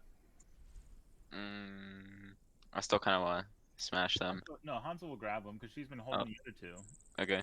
So Hansa, you are holding 5 of them. I think that Noah has one of them, right? Yeah, Miranda has pansies. Okay. I don't want to just destroy them. What if there's a way to bring them back from whatever fate they've gotten in themselves into? I don't know. I don't want to give up on our friends and our town. All right. Yeah. Anybody want to argue against them? It's like, They're evil. Okay. Smacky, smacky. So we got two camps here. Like maybe there's hope that you can bring them back. Maybe they're evil. We don't know. But that's the fun. That's the fun. So okay. So in here, you guys are searching around. You find. You ready? There's a bunch of more shit in here. Wait. I'll type it. Okay. Another hatchet. A crossbow and 12 quarrels, which is arrows. Samba or Ty, roll me a D5. Do you have a D5? I do not. Okay. Do it in roll 20. Type roll / roll 1d5. I don't think that the D5 works in roll 20. Yeah, you could do any number. It'll do it.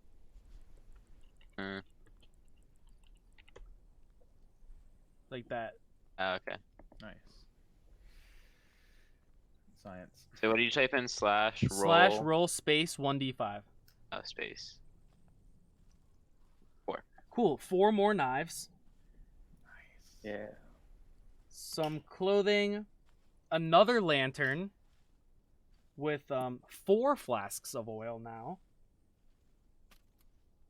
Some more cornmeal and dried meat. A clay jug of liquor. Some corn whiskey, probably. Some corn. It's normal. It's not like the shit that you drank last night. And some an out of Special, man. She's the brewer in town. an out of tune fiddle. Fiddle. Sophie would say she's the new member of the band. She's Awesome. replacing Charlotte. Yeah. And some more firewood. Okay. Just carry it over to the other hut. Charles has a large sack. We'll just throw everything in there. Yeah. Miranda also has a large stack. Perfect. All right. I'm willing to roll for that crossbow. I am also willing to roll for the crossbow. All right, let's have But it. we Let's can see play it it. out too. Who else wants to roll for the crossbow? I'll do it. Come on, Griffin. Okay. I rolled a 9. Come on, not ones. 16. 5. Yeah, alright, it's going to Miranda then. So she'll give 2 of her daggers are back in What about the circulation. Someone want to roll off for the hatchet? Nah. No, okay, I'll take the Let me look at the damage for everything. hatchet's probably like a hand axe. Exactly. It's a hand axe. I mean, for the crossbow, I need Oh, the crossbow is probably a D6. 6, yeah. Is it a 6 or yeah? Yeah. The range too, you should write down the range if that matters, Jack. I don't know. I don't really I'm Yeah, trying we'll to do find it. range. Now that we know how it works, it's not as it's confusing. not hard. 80, 160, or 240. Oh wow. God damn. You can be far away and still Oh, do it. yeah. That must be one of the crossbows you have to reload as a turn because you gotta crank it It back. has a little scar. It's a 2-handed weapon, D16 on initiative checks. That's what it is. So you have like you were gonna start. Oh, okay. That's kind of cool. Cool. It's kind of like in Pathfinder, like heavy crossbow versus light crossbow. Yeah. It's in the equipment section of the book too. Yeah, I found it. Okay, cool. So, you guys,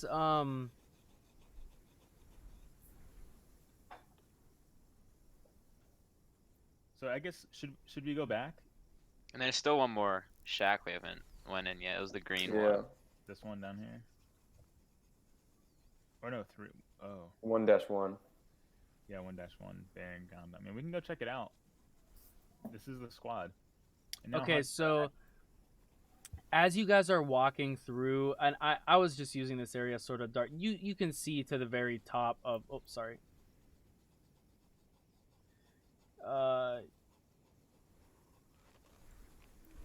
the Hob Farm. You can see the steps up here.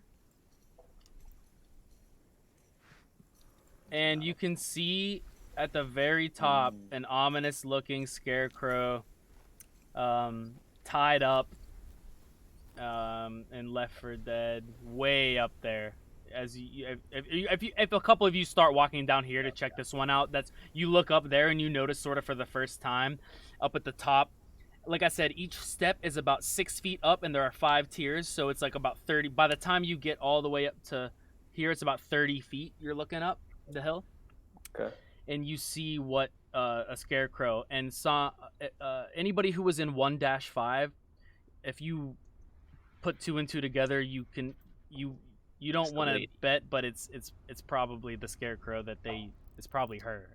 So Yeah. Hobbs is gonna look right at Churro and be like, and Waylon, whoever it was, and say, okay, maybe we should go burn that and these. Thank you. Should we? I don't know. Right And now? we can experiment. So right here, what we should do is while we're out here, we should light one of those candles. We should light one of those lanterns.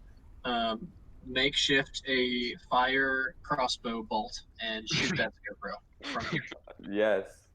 Good idea. Okay, and Hans is gonna hand the dolls to Waylon and walk right back in the protective hut. He will not die. Yeah. Char will Freylos is going to too, because he doesn't have anything magic. Char will protect them. Brunswick will come out and take her place. So we're gonna try and light the scarecrow on fire with a crossbow, flaming crossbow, and we're also gonna burn the little dolls we have.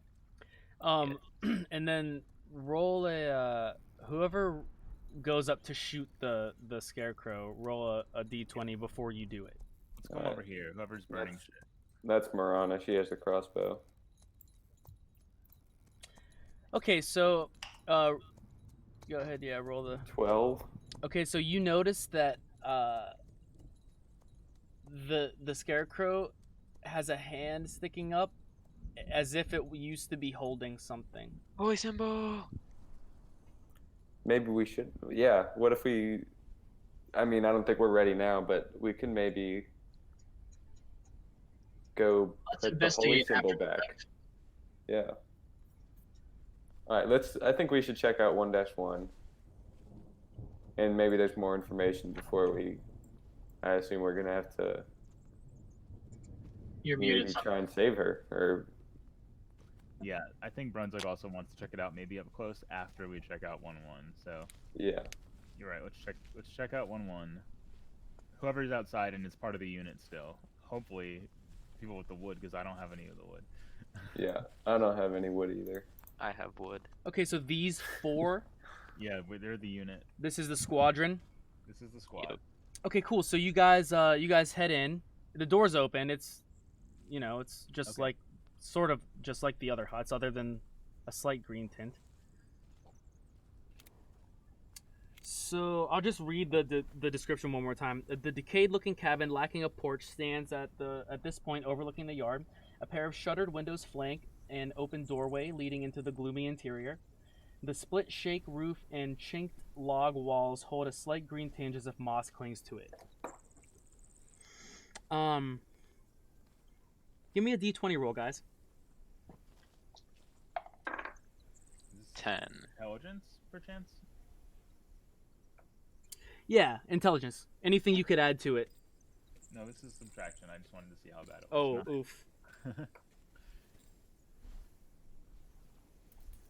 Good rolls. Nice. Not horrible, not terrible, not terrible.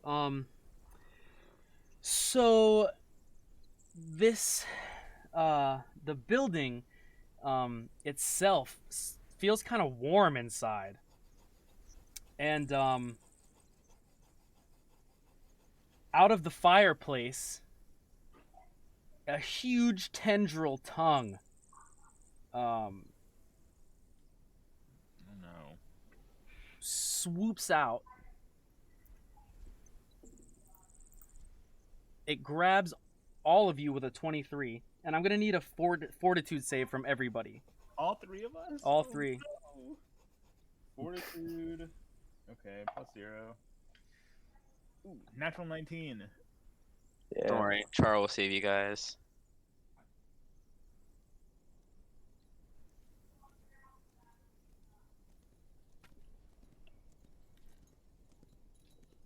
So everybody, it was 19. You said. I got a 19. Everyone else put theirs in the chat. 10 and 13 for Griff.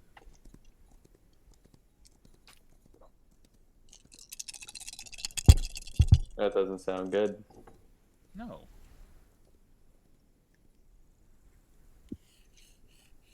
Okay, so everybody but Samba takes 24 points of damage, and Samba, you take 12 points of damage as this Gardenelle,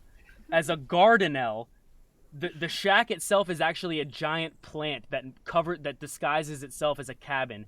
It shuts its mouth, fills you guys up with stomach juices, and dissolves you on the spot.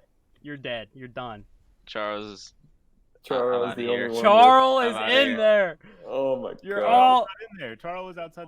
Yeah, Charles he was stayed out outside. the Oh, whole you time. were. Who, You had, were. who Yeah. had the who I had the have- crossbow? Miranda did. She's not in there. And Charles has the holy symbol. So. Oh no. It was my best roll. Oh no, dude. That's sad. Yeah, just so you guys Dying know, from a 19 is just sad. just so you guys know, this thing has 100. This thing has 130 HP. I say we fight it. Let's just set it on fire. There's some flask of oil in its mouth. And Yeah. Boom. Yeah, what is We Charles? had old clothes in this hut. We could like get some oil lantern and light it on fire and maybe throw it like a Molotov cocktail. Let's not risk it though. No, it'll be okay. Hans was like, that is a ridiculous plan.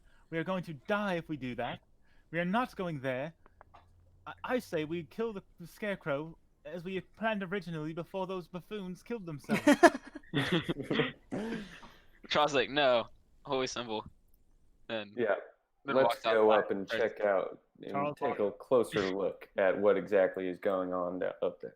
Oh, okay, I'll send someone. Charles is a one-man fighting team right now. Yeah, I mean you're the only one that can like do anything. Charles. I'm gonna go with you to back you. Does up. anyone else have wood anymore? No. I don't have wood, but what can we? There's no way we can recover any of the shit, right? Usually you Yeah. can, but not in that. You know, like that shit was fucked. What if we like grappling hook and like fish it back out? It'll eat the grappling hook. I don't want to fuck with it, man. That thing's gonna kill us all. if we do Okay, Yeah, so what so if it can move? who's holding the holy symbol? Charles. Okay, so you guys make your way through the corn husks, and it's scary, dude. You ever walk through a cornfield? I mean, me and Noah, we're from PA, we're from Amish country. You ever walk Oh, through a yeah. corn? That shit is scary, dude. You don't fucking. It's tall, it's dark, it's scary, but you guys are brave, and you're walking through, and the sky is still yellow around you. You hear a little bit of wind, but it's all good. So you make it up the first step, nothing happens, up to here. I'm clutching my oboe. It's 6 You- feet up, so you clutch your Yeah. oboe. Are you playing it? No, I'm holding it for dear life in my upper. He's Miranda- the bard. Miranda's Okay. like staying in the back. She's just gonna sort of stay in the looking back. for Okay. any physical thing, like because she has her crossbow ready. She's hoping to like pick them off from afar. Maybe it might be hard in the corn, but like She's gonna stay like 3 feet behind them. Okay, 4 cool. feet. So you make your way through the second step, and it's all good. You get up to the third step. Nothing weird. You're just sort of trudging up there. Let's go. Right as you get back there, we're gonna cut back to 1-2. Anybody holding a doll needs to roll initiative with me. Actually, everybody, because all the dolls start to come to life. I told you. All right, Miranda's holding one. Hanzo was definitely. Oh, you dummy. A bunch of them. But I thought Hey, but Ty, you can kill them. So we had like, taken them or we left them. Like they're probably still with the people in the hut, right? I think they're still in the hut. Hanzo was holding all of them, right? Hanzo was, yeah. Okay, they didn't take them up. Okay, so yeah, so we're fucked. Damn. Sorry, what do we roll? Initiative. Oh man, she's got 1 HP. oh no. Are there 6 of them or 5 of them? You were holding 5 and someone else was holding 1. Oh, yeah, Miranda had Hanzo was holding one, 5. but she's in the corn. But well, that one comes to life too. So you also roll initiative. Yeah. Or should I roll separate or? No, you roll with us. Okay, I rolled a 3 for. I have one person in the hut, one person in the corn. Me too. Okay, so 13 and 12, you guys go first. So Griffin, you go first. It was a 5. 13 was from before. It's a 5 for this time. Oh, I read you said and no. 13 5. Okay, so then 12. So Ty, your character goes first. Is that Charles? Yeah. And then Sophie got a 10. Or should I just have both of them together? So Sophie will also act in there as well. Okay. Except I don't know if she's. Yeah, whatever. Sophie and Charles, you guys go. Okay. Charles gonna smack it with his Hawthorne club. Is it like another phantom or is it a physical? No, the doll itself comes to life and it shoots out two little corn husks that are pointing. It's like and it's gonna try to stab Okay. you. 18. Oh wow, that's a big hit. 2. Dude, it explodes into corn everywhere. Get out of here. Oh yeah. Okay, cut back to Sophie.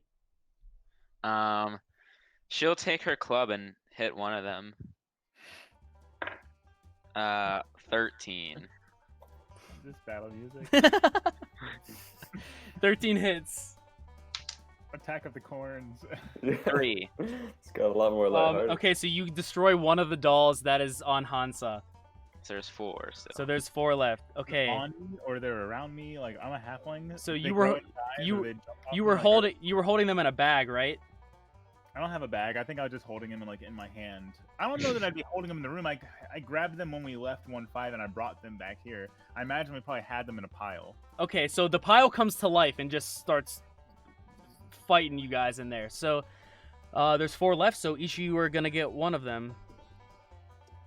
4 to hit Hansa, you got lucky. I'm Fif- on halfway. 15 to hit Neville.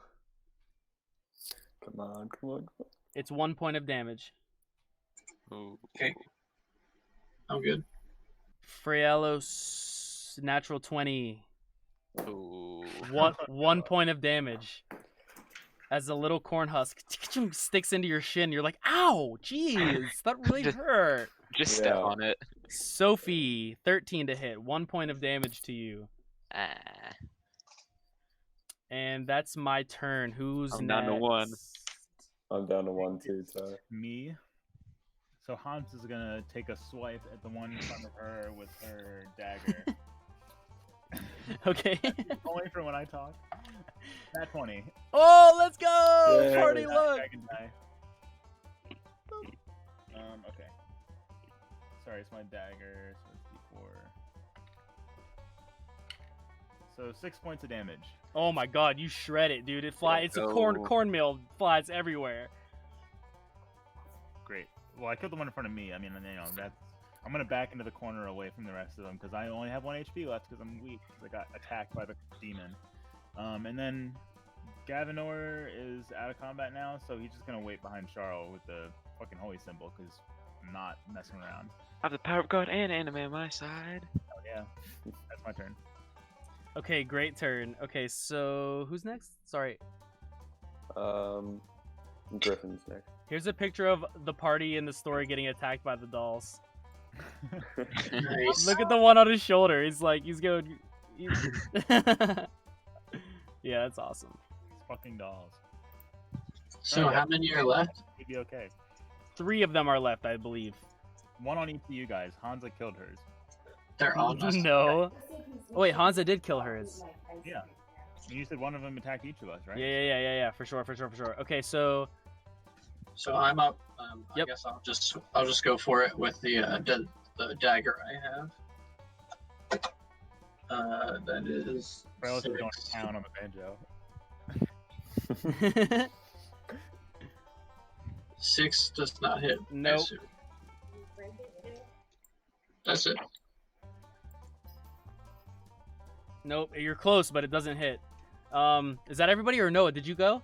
Yep, I have Freylis. He doesn't really want to bend over all that much. His gut would get in the way, so he's gonna stomp on one of them. Let's go. Stomp it to the beat of the banjo. Yeah, 18. That's a big hit. 4 points of damage. You shred it into a tamale, a little tamale. And he's gonna like tiny his hands up in the air, like run out of there. Yeehaw! Ding ding ding ding ding ding ding ding ding ding ding ding. So the symbol doesn't matter. Okay. Initiative. All right. 15. I guess I read it. 15 is first, All right, that's Freylis again. and you only have 2 left. 2 corn husks, corn guys. He'll like go over here, see if they're taken care of yet, and if they're not taken care of by everyone here, then he'll. Okay, you'll Go. hold your action and wait to Yeah, see I'm if. pretty Okay, much cool. just holding. So in that case, it's gonna be Griffin. No. Yep, Yeah. I'll go again for the one on my shoulder with a 19 to hit. Big old hitty. Oh yeah. And 3 damage. You shred it. It's corn on the cob, dude. It's Oh, yeah. creamed corn. I make like Tony Hawk and I shred it. Nice. And then it would be tie. Okay, I'll hit mine with my club. 8. That actually their AC is 8. Whew. So go for it. 2 damage. Okay, that's the last doll. The last doll that resembles your friend is finally destroyed Freylo stops with the banjo. as the creepy music kicks back in. I'm sorry, I didn't know they would attack us. I told you we should burn them. Right. Dude, wait, I'm earlier the new leader. you guys have no idea how bad I had to keep my poker face when Samba was like, I got 5 of them, and I'm like, he's holding 5. I'm having a good time. Okay, so we'll cut back over here. Charles, you go up 1 more level. Nothing happens. Yes, they're waiting until I get to the scarecrow, and they're gonna ambush me. Kind of rude. Whoa, we're with you. You're in the front because you got the symbol. You're good. You're Yeah, good. You're the one So with all you this get up stuff. there, and sure enough, just like the pictures in the little girl's room, the tattered clothes and the here, I'll just fucking read it. 5 terraces are carved into the steep hillside and reinforced with fallen logs against erosion. Like a ladder, these plots send some 30 feet up the embankment. Each plot is filled with dense stands of tired-looking corn stalks. Their ears shriveled and their husks like parchment from long drought. A ragged-looking scarecrow peers over the dried stalks at the upper tier, looking down at the farm. So you get all the way up there, and you see that. Oh man, it's brutal. There's bones at the bottom of the post. Ragged clothes and bones, and just one bony hand up there with a outstretched as if holding something to the sky. Holy symbol. Hand. It's about Dude. yeah. Can I do the thing that the symbol, like the cross that I found? No, no, we don't got time for that. No, that's not a whole thing. I'm just putting my fingers up. Oh, Like okay. that. Against the whatever it is. Doing Yeah, this, Ty, or Charles, you're the one putting the thing in. So yeah, I'm not touching shit. I'm in the back doing the Okay. sorry, Jack, the hostile against the evil magic towards me. I'm doing the cross. Oh, okay. You're gonna Warding off evil eye. That's you're gonna ward the evil eye. Okay. evil eye as he's doing his. no, I might do that, or Miranda might do that too. She'll Follow my lead. sheath her crossbow or stash it away. Okay. So, Griffin, or sorry, Ty, you want to take the lead here? Yep. I will put it in her hand, hopefully. Okay. So, you place the symbol in her hand and step down. A blast of thunder echoes across the hollow. Rain-laden thunderheads appear in the yellow sky above, and cleansing rain pours down from the heavens. As the rain falls, you see the cabins, well, and cornstalks begin to dissolve into nothingness, washed away by the divine-born rain. The Hob phantoms, seeing their existence at an end, make one final against you guys. Darn. No. Don't. Oh no. Oh, they're blocking us off? This isn't fair. Literally, Charles is the only one that can do anything. Jesus Christ. Thank God Charles and Oh, Shard. no. It's all on you. Well, he's gonna die before he can kill all of them. Are you kidding? There's so many of them. Yeah, we're fucked. We have her holy symbol though from the picture, but she died too. Fuck, she got crucified, so we're. I have no idea what we're gonna do. Okay. So, everybody, roll the most important initiative of the night. Oh, I have a bad. Oh my god. Okay. Well, I don't think it Okay. matters. Cocked. All Fuck. right, there we go. And they're like, you can see them, they're in pain, dude. They're like, "Rah!" Yeah, we could just. I think if we just wait out the rain and try and just avoid them for as long as possible, Okay, the rain will get them. between Ty and Noah, who has the higher agility? I have a +1. I do too. Okay, roll up. 15. 13. Okay, Noah, you go first. Okay. Freylos is gonna run away. Get on the hut. But the huts melt, or like. No, it's just the edges of them are starting to dissolve. The hut is Okay. still there, and the door is still on it. He'll get in the hut. Close the door behind him. Yes. Miranda will. I mean, how can I climb up this like somewhat easily? I'm wondering if I can like tumble down. And just So travel. each step is about 6 feet down. So if you want to double move, you could probably, if you making me an agility check, I would say you could use your whole movement to get all the way down here, down to the bottom if you do really well. Okay. Were there any windows? In the barn? Yeah. Let me check for you, my good sir.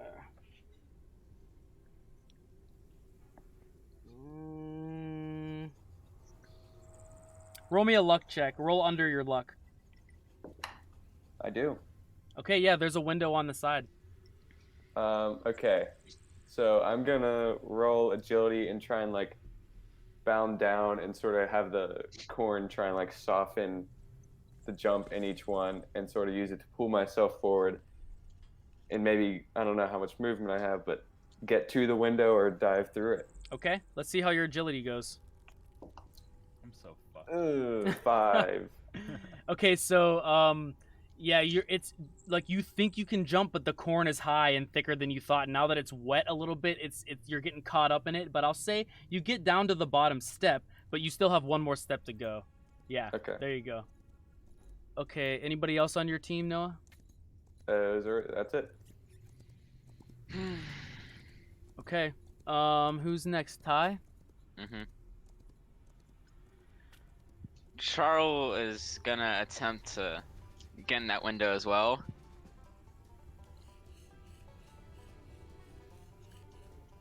All right. So Let's, agility so check. you're all the way. Charles gonna try to get the whole way down. Yep. I need an agility check if you're gonna do Okay. that. Okay. 16. Ooh. Okay. Yeah. So you make it all the way down to the bottom where Miranda is Oh. in one movement thing. I mean, dude, normally that would take you like 2.5 turns. Yeah, but I don't want to die. Fair I don't enough. want to die. Me neither. Who else you got, Ty? Sophie, but she's in the cabin, so she's gonna stay there. Okay. I will brandish my piece of wood. Griffin, your turn. I don't think I can do damage, so I'm just going to chill. Maybe sing a little bit. Get some hopes up. Sounds good. Sounds good. And then Samba. Well, I'm still, like I was before, brandishing my evil ward off thing. So you have a DC. Should you? I mean, if anyone's coming at me, you should roll a DC. Okay. But I'm gonna make my way down as much as I can too. I don't know, 30 feet. I guess I can get down to them if I make an agility check. Is what it is. If you make an agility check, you can get all the way down there. Yeah, I'll move my guy down there, and hopefully I roll well. I rolled a -1, 6. Okay, so yeah, it's tougher than you think, and if you double move, you can get all the way down to them. But if you want an action, you can move to here and still take an attack if you want. I don't want to take any attacks, but I was doing my evil eye ward off thing with my fingers. Does Okay. it take more than an action to? Nope, you're good. You're warding off the evil eye. I'm You're gonna do doing that good. too. Okay. So yeah, I told them to follow me when we just do the same when we were up there in front of the thing. Okay, so now my Yeah, phantoms Miranda is. No. are gonna come attack each of Yeah, I you. should have gone right in between you two. So let's go, Charles. No. Hold on, before you roll the evil eye thing, it says you have to beat a DC if you. I'll read what you told me at least. Mhm. A moment. One for warding off evil eye is a diagram that shows if I put. Sorry, let me read it and then say it out loud because I did it in shorthand. Ward off evil eye. It's the diagram you do with your fingers, and it says, I get a +2 against any evil magic towards me. They roll a DC 14. Right. So if they fail the DC, you get the +2. See, is that what it is, or? Just to their spell check, like so. So it's not. They're not casting magic yet, so it doesn't apply here. It would work. It would work to their Well, attack. we're all doing it. We're all doing it. So the is it first when one, they see the symbol, I or rolled a is it- 7 -5 from the evil eye, so that it tries to suck the blood away from you, but the power of the rain is too much. Yes, Charles. Miranda with a -2 to my attack. 18 -2. Oh, No. 3 points of damage to Miranda. she's at Oh, -2. Rana. damn. Governor, Yeah. Down this one. 3 with a miss. The other 3 don't know how to get inside the shack, so they're just freaking out. Everybody, initiative. Jeez. Oh no. Noah, is that all 4 of your characters? No, I have Freylos. Oh, thank God. Initiative is crap tonight. I'm so dead. I saw his face when he rolled the last initiative, and it was a 6, which is not that bad. I was last in that one, but this one, that's bad. Okay, Someone carry me. Griffin. What am I supposed to do? No, you're good. I'm joking. What? I don't know. I pass. I don't. Okay, you can ready an action in case they get inside or something crazy. I have a bow and arrow that I will draw. Okay, And Noah. Okay, Freylos is going to step towards the window Help me in. and yeah, he's going to chuck one of his logs. He has 10 pounds of firewood through Okay. the window to Okay. shatter it and hopefully that'll help them have an easier time getting through. Okay, cool. And that's all you can do. That's Okay, all. so you do it successfully. You shatter the window, and you just so happen to see 3 of the phantoms look directly over to the open hole in the Oh house. no. Oh. No. So that was so Ty. Eh. Okay, so you jump in through the window, and Frelios is pulling you through. I'm going to the Yeah. very back of the room, Music's not helping. and then so will Sophie. Okay, Oh, now. stop your banjo playing. This is not the time for that. Okay, so. And I'll ready an action for if one comes close to me, I'll hit it with my wood. Okay, so these 3 are gonna swarm on Gaviner. No. I'm doing my thing That's bad. still, so Okay, yeah, you're doing your thing. Okay, so let's see if 3 can miss in a row. -2. Natural 2. First one misses. Yes. -2. Natural 6. The second one misses. -2. Natural 20. Fuck you. Oh no. Oh no, dude. Oh So man. close. 3 points. Oh, that's me. I'm dead. Oh, Gaviner, your blood gets all sucked Bye, out. Gavin. Oh, you guys see Gavador. It's really sad. His These- oboe hits the ground. And... These 3 phantoms fly into the hole. No. And it's a free for all. Funnel next week. Charles, miss the second one. I was gonna hit one. Can I hit one? Yeah. I would just hit the one that tried hitting me. Yeah, there's a bunch of people holding action. Oh yeah, you're holding an action. Go ahead. I missed anyway. Griffin? Unless the 3 hits, but No, that does not hit.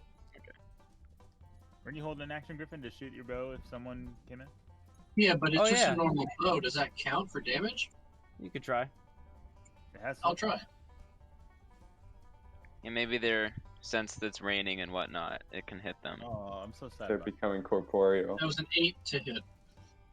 8 does not hit. There's gonna be 6 in here soon. Who? Does anyone have Daryl's holy symbol? We Holy water.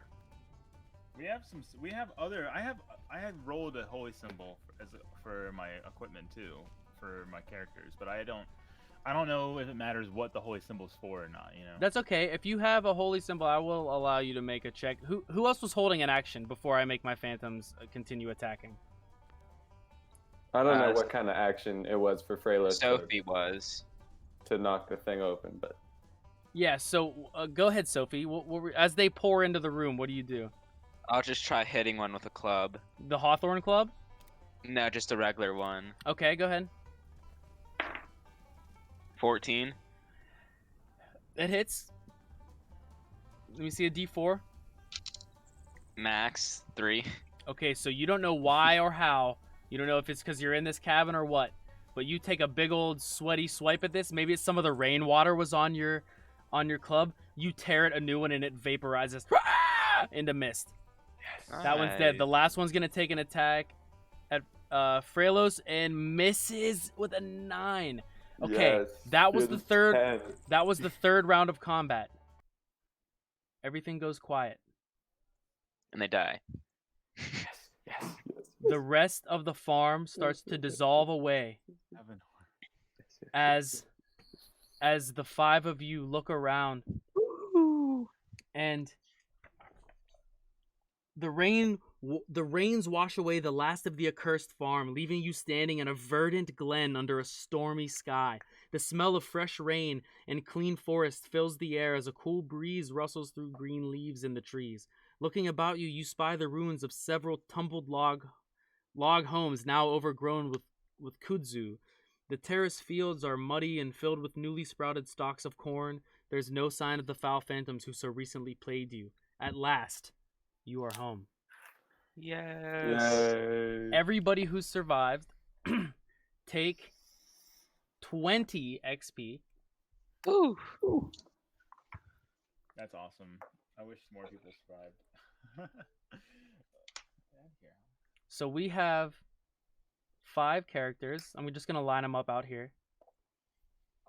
Hansa, Sophie, Neville, and Fraelos. Who has 2 characters? Me. Ty, how do you feel about playing 2 characters? Would you like to play? I will allow you to continue with 2 if you do so choose. Yeah, I could do that. Okay, cool. So, everybody right now, we're gonna obviously, you're gonna level up to level 1. You guys just completed Sour Spring Hollow, the 0 level funnel leading us into the campaign setting of the Chained Coffin in the Shutter Mountains. That first combat, I rolled so many natural 20s, I didn't even know it was gonna happen, and you guys, I was worried I was gonna kill everybody. And I you was guys, very worried you you were gonna guys, kill everyone. you guys fought I back. thought you were gonna kill everybody You the guys whole fought game. back. It was awesome. It was awesome. So let me go from person to person. I'm gonna ask you what you think your class you want to be. So Griffin, what do you think, man? So I have an elven musician. I'm thinking more of a spell boy. So you can either play an elf or an elven rogue. Yes, the former. So you'll play an elf. Beautiful. Turn to the elf page in your core rulebook and start scoping that out. I'm gonna go to Samba. Samba, what's Hansa gonna do? I'm gonna look real quick at the different halfling options, but I think I'm gonna stick with normal halfling. Okay. Over at least halfling champion, I'm not gonna do with her. I think I'm gonna, if there's some kind of caster halfling, I'm interested in seeing if that exists. But if that doesn't exist, then I'm probably gonna do a normal halfling. Okay, cool. So while you're looking at that, Noah, what do you think, dude? I'm thinking for Fraelos, either bard or wizard.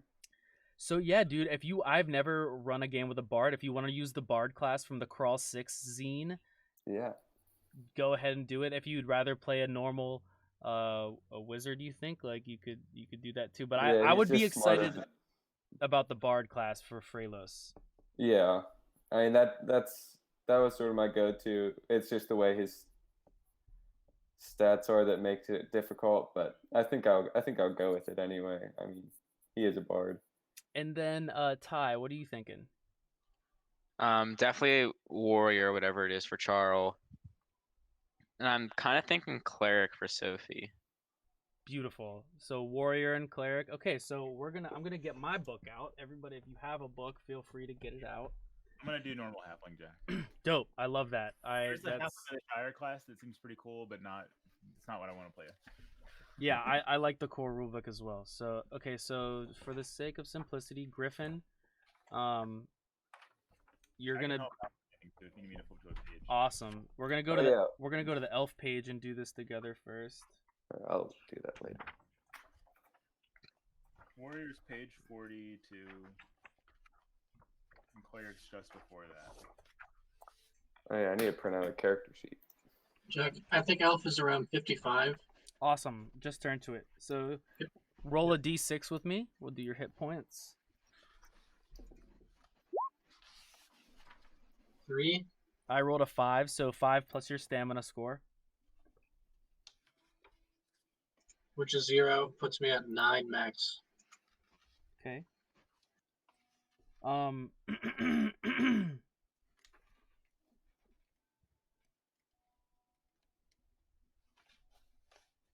Oh, interesting.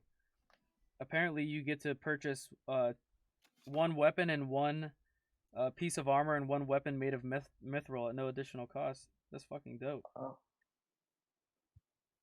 Okay, your caster level is 1. You automatically receive patron bond and invoke patron.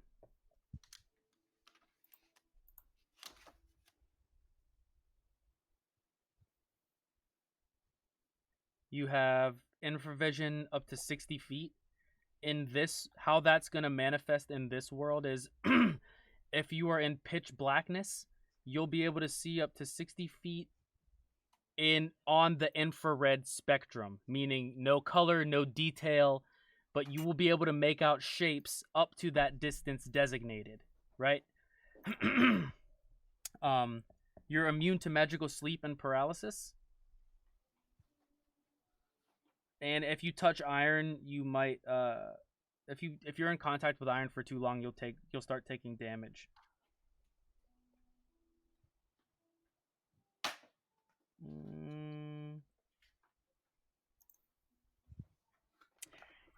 You can use your luck modifier toward one spell of your choosing. We're gonna go roll your spells later in a second. I have a question. Yeah. Who was that holy symbol? Like, what god was that? The Sovereign, which is a lawful god that is worshipped around the Shutter Mountains. It might not be in the rulebook. If you don't see the Sovereign on the deity page, are you looking at that page right now, Ty? Yeah. Does it not show the Sovereign? I don't see it. Yeah, so the Sovereign is just something in the Shutter Mountains as a lawful god.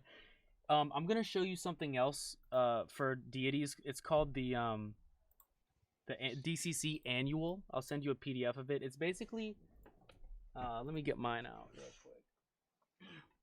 Because I was gonna say I'd probably choose them as my god. I can put a link to my drive with it in the chat. It's for now, for short term. Okay, thanks, Samba.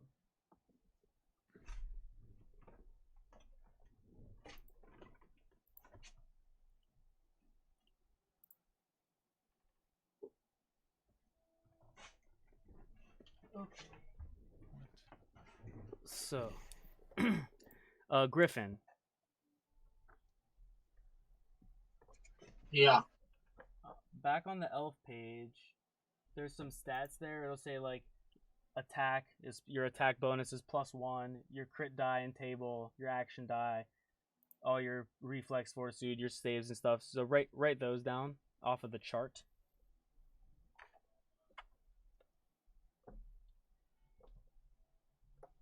And then you'll pretty much be done except for rolling spells, so we'll get back to that. Samba. We're going to the halfling class, right? Yeah. Sorry. I don't know if I have it on my... I don't think I have it on my drive, actually. Yeah, sorry. The core rulebook? No, the annual. Oh, that's okay. Okay. Halfling. Yeah, halfling is... Are you on the page? Yep. Okay, great. Yeah. It's a 1d6, 1d4. 1d6. Come on. All right. I rolled a 4. I rolled a 3, so take the 4 plus your stamina. 4 plus stamina. Oh, -1 to stamina. So +3. So 6 HP. What's your agility score? My agility score is 10. Cool. Yep. 10, 10. Oh, man. Okay. Yep. What are the modifiers again? +1 is 13, 14. 15 plus 2 is 16, 17 plus 3 is 18. Okay. Ty. Yes. There's some other gods here.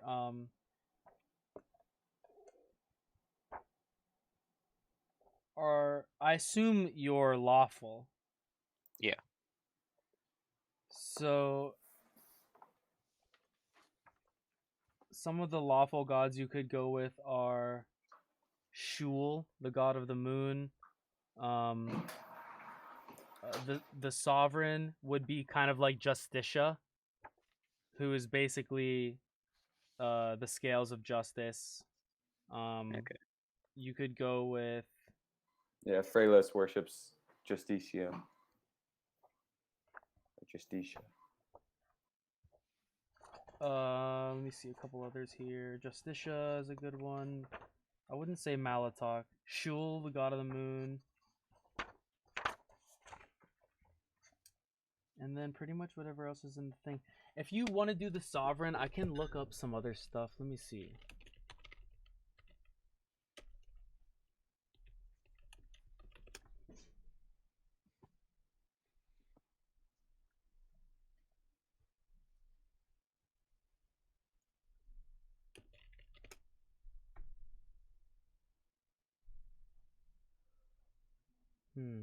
I think the sovereign is Justicia.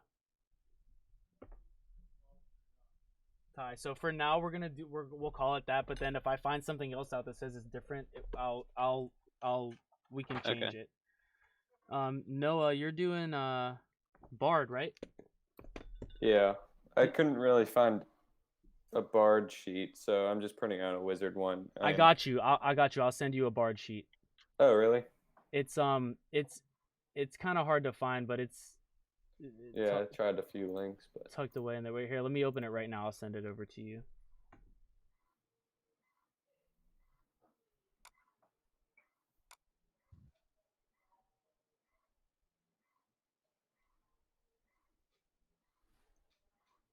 Share with mail. LD Zelch. yeah, don't send it to NL Zelch. There we go. I just used my mom's when I started Roll20. At iCloud, you said? Yeah, Noah Lane. that's right. Okay, there's that. Let me know if you get. Oh shit! I just emailed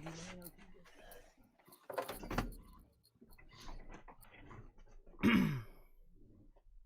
Sending over right now. Ty, do you need a warrior and a cleric sheet, or can you find those okay? Yeah, I found them already. I just printed them. Awesome, awesome.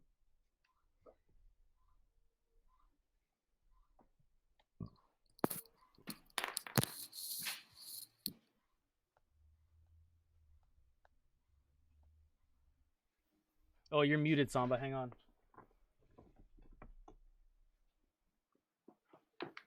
Nothing. I wasn't asking it. I was just mostly talking to myself about how I'm sad that. I really didn't want to kill Gavin, or when I missed both of those and then rolled a natural 20. I know I said fuck you, but I was actually sad.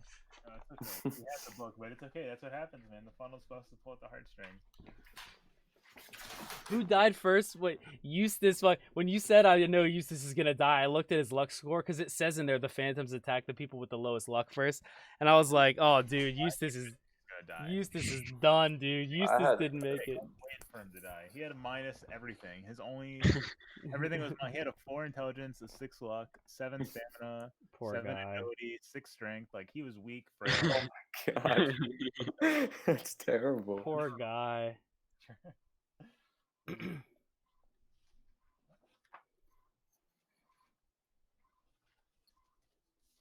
I'm excited to get some DCC spell casting. Oh, dude. Okay, yeah. So You're playing the Bard. That's gonna be so awesome. I know. I'm excited. Griffin, you're an elf. Yeah. How many spells does it say you have at first level on your chart? 3. So that's in addition to Patron Bond and Invoke Patrons. So we're gonna turn over to Magic.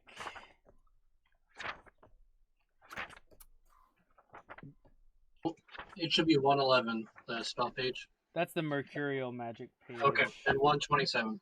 Awesome. Yeah, it is 127. So, do me a favor and roll a d30.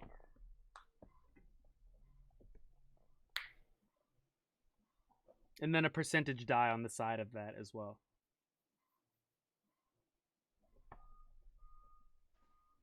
Well, first one was a 29. Yeah, I got the music. First one's 29. Reroll.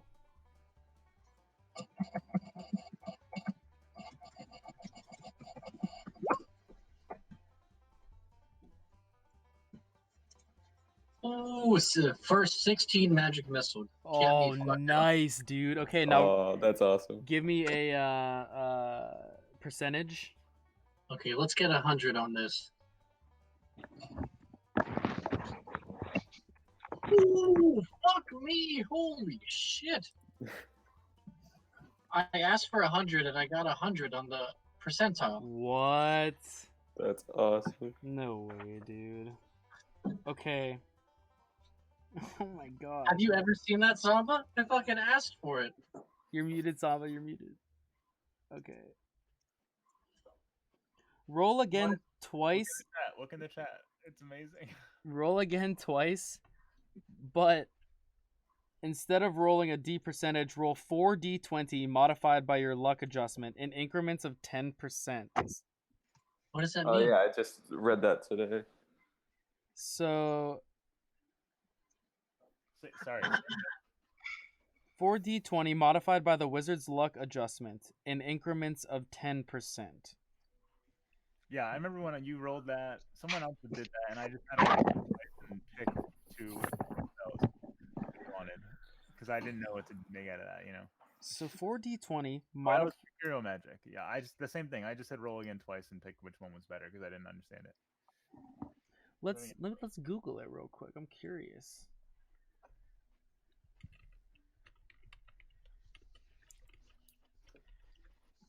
Does that mean like when you roll the spell instead of a d20, you roll 4d20? 4d20 plus Like your luck. For magic missile. No, no, on this table. I know. 4d20 plus my luck. My luck is 14, so it's a +1. So I'm just rolling 4d20 plus 1. Question mark? Okay, 4d20 plus 1 in increments of... Oh, maybe it means made your more luck sense, adjustment... Like 99 also had something like that, but it made more sense. It might help you with. Well, 99 is just roll again twice. This one is... Oh, really? I think it means it says add your luck modifier per 10%. So like if you roll in the 40s, you add 4 of your luck modifier. If you roll in the 50s, you roll 5 of your luck modifier. You add 5 to that. If you roll in the 60s, you roll 6 of your luck modifier. That's how I'm going to interpret it. But what does that mean, 6 of my luck modifier? To what? To the overall roll. So if you roll 4d20 and it comes up in the 10s, you add 1 of your luck modifier to that. Okay, ready? I'll do it. Do it right fucking now.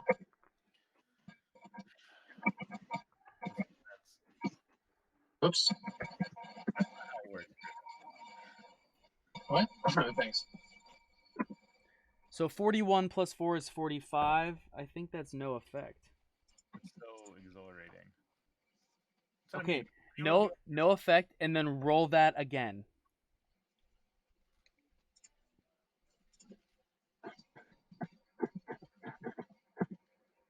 $36. Demonic voice. The words of the spell are in a demonic tongue unknown to mortals. Demon is compelled to speak the spell through the wizard's own throat. You can't speak for 1d4 rounds after the spell has been cast because it hurts your throat.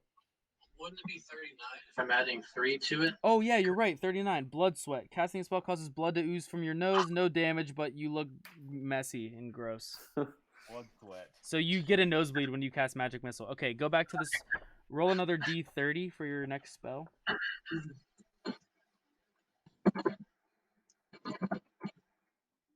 Another 30. I rolled a 30 twice. No, 29 twice. Roll again.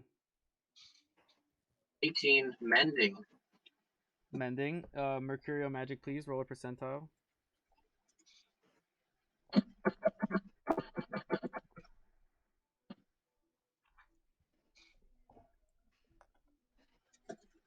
$71 on that. Worms. Pale white worms crawl forth when you cast this spell, writhing in fiery agony or unholy delight. Before expiring on the open ground, easily crushed underfoot, the worms disintegrate into greasy ash after 1d6 rounds. Gross. Yucky. All right, and one more spell for you, good sir. 18 again. Yeah, roll again. 1. Animal summoning. Well, you rolled 2 30s in a row, so I'll let you re-roll that one if you really want. Ooh, I do want. You rolled 2 30s in a row, and I just made you re-roll. Like that's fucking lame. I got 2 1s in a row, dog. You rolled 2 30s. Do it again. Roll again. Jesus Christ. 29 isn't even an option. Ventriloquism, an even worse spell. Perfect. Ventriloquism's not that bad, is it? No, it's bad.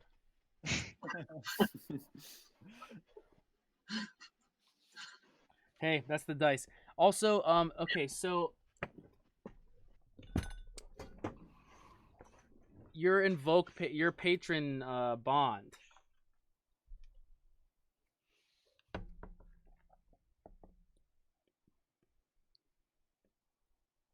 patron bond. I think we're gonna have to talk about that off air, you and me, Griffin. So I'll text you this week, and we're gonna do that because it's King of Elfland? well, we'll see. We're in the Shutter Mountains. The King of Elfland might not want to anything to do with it over here. Oh, so King of Elfland's a bitch. Okay, so wait, so you're good for now, Griff. Samba. Let's go to the halfling page. What else do you need, bro? Do you have You think I'm good? I need to know what's the melee attack, missile attack stuff with them. I have a +0 to my strength and agility, so I just add +0 to both. right, and you have 2 weapon fighting. So 16s. 2 D16s, correct. And you only can crit if you roll a natural 1 on both of your D16s. No, I can only fumble if I roll a nat 1 on both. Right. You just said crit. Sorry, that's what I meant. You can only fumble. Crit I fail. only have to roll a 16 on 1 to crit because they're both separate attacks. Correct. That's why it's great because I don't have a plus to anything, so I'm basically just like your good old fashioned newt. I'm like a Mary. Your movement speed is great. 20. Yeah, I got all that down. Infravision up to 30 feet, so that'll mean outlines and shapes on the infrared scale, but no details in color until you get a source of light. Love it. I read all the luck stuff, so I'm up to speed on that. My HP is 6 total, and my armor class is 10. Can we buy armor? We'll get there. And then my lucky roll when I did my funnel character was survived the plague. I have the number written down on the table if you ever need to reference it, but just so you know. What does that do for you? Fortitude save, I think. I think that's for your fortitude save. I think it's something to do with magical healing is what it is. Because I looked at it earlier during the game and I didn't write it down, but it's like page 20 or something. Oh yeah, here we go. 19? Yeah, 19. Page 19. 16 on the table. Survive the plague. Magical healing with a star next to it. If a cleric applies magical healing, or if you get healed by anyone, you can add your luck bonus to the healing die. Okay. Cool. Okay, let's hop over to Noah. Wait, can I say this real quick? Oh yeah. I rolled Mercurial Magic on Ventriloquism, and I got fucking Necrotic Drain. So every time I cast it, anything around me takes 1d6 of HP damage per spell level. And for every 2 damage I do, my spell check is plus by 1. So anyone around you within how close? Like 10 feet or? We take a D6. It just says the nearest creature. The nearest creature to you. Okay, good to That's know. all. Good to know. We'll definitely reference that. And you could use that to your advantage too. If you ever need to use it, there you go. So Noah, do you have the Crawl 6 zine? Yeah, I have the PDF on my phone. I'm gonna pull it up as well myself right here. Scroll down to Zibard. 1d6. Very limited spell selection. Roll a d6 with me. 3. 4. So that 4 plus your stamina. Okay. And that's on top of my 0 level. Yes. Okay.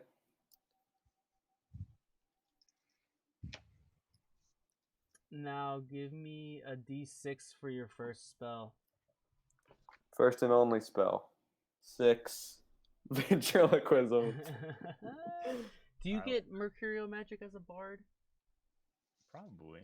I think so. I mean,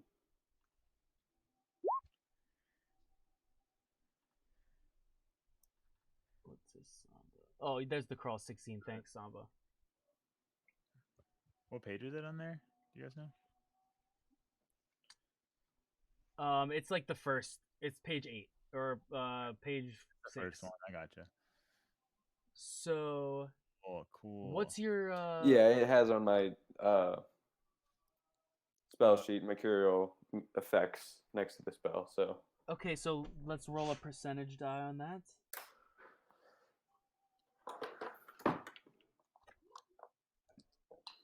uh, 85. It's got to be pretty good. Psychic Shield. In the round immediately following the casting of this spell, you get a +2 bonus to your AC and any will saves. You're encased in a protective barrier of psychic energy, and then it goes away the following round. That's pretty cool. Okay, what's that? Psychic shield. Yeah, Psychic Shield, 85. Which? Hmm. What's that, Samba? I was just gonna ask if he, what his intelligence was, and if he got an extra spell because of that. Yeah, what is your intelligence? Yeah, it's a 14. All spellcasters, if you have an ability, It's a +1. So if you have every ability modifier point you have, you get an extra spell. So if it's a +1, it's 1 spell. If it's a +2, it's 2 spells. I use my personality. Is that What's your personality modifier? 0? I have a 12. Interesting. It's an interesting. I think we could. Sounds like a luck check to me. Yeah, it kind of does. I gave him. I also. He should know another language. I don't know if I'm supposed to roll for that. Too. I will let you choose your whatever language you want. Oh. Someone to roll on the table though. Oh, wait, where's the language table? It's on 441. Oh, good shit. Okay, let's go roll for it then. It depends on what class I am though, and Bard isn't on there. That's okay. You could do I don't know what's similar to Bard. I would do human. Maybe he should pick then. I'll roll. Wizard. Do a wizard Or or maybe thief. I rolled 79. So Hobgoblin. Weird. Wait, for what? Human? I rolled a 79 from you. I had to roll a new. Oh, okay. I just rolled mine, but. Bard, okay, rolling a wizard. do it on the human one, Noah. Okay. 33. Elf. Oh, you speak out. That makes. I'm in the band. I have to know elf. Elven. Yeah, that's perfect. That's pretty cool. It's fate. Now, I know you use your personality, but your intelligence is a +1. I'm gonna let you roll another d6. Okay, let me pull it up again. 6. Re-roll. Yeah. 5. Ecum's Mystical Mask, amazing, great spell. I was wondering what that was. Great spell. It's in the book, the core book. If you go to 127, I think you can see what page it is. I'll start looking for it. Ecum's Mystical Mask is page 137. It's essentially a series of various visages that give you different bonuses. So, like, if you roll on each tier, like, one of them might cause fear, one of them might give you an AC boost. If you roll high enough, you'll get all of the bonuses, you know? That's cool. So So it's like a transmutation. Yeah, it's like your face gets different mask forms on it, and it'll spin. No, and shit. Okay. Freya should definitely check out Gavinor's body, which was right over here, and loot it. if you want. Okay. He will definitely take a look. So you go over there and you find a book called The Wayward Companion, Ah, I wrote all that stuff earlier in the chat. It's up there. and inside of it you have the spell for mending. I can't learn from that. Oh, yeah. Well, you guys have it, and you have a patron bond, and you also have 2 of the Gramarye rituals in there.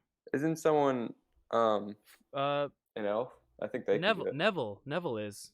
Yeah, Neville could do it there. There you go. I have Yeah, my- he can Yeah, keep that's the why I book. sent him, because he knew Gavinor. Well, okay, so then in that case, I rolled that, so let me go to page 127. I'm gonna make a DM. I'm gonna make a judge's executive call.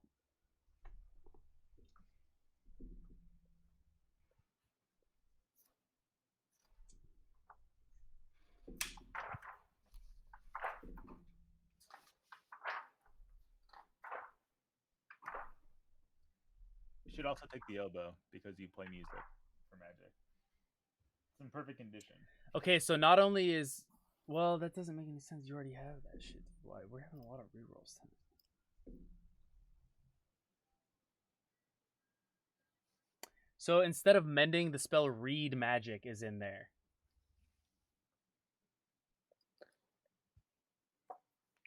All right, I'm gonna roll mercurial magic on Page 111. Ekham's whatever. Ecoms with Google Mask. All right, I'm there. 74. All right. Tide of Ash. All living vegetative matter within 10 feet per spell level is reduced to ash.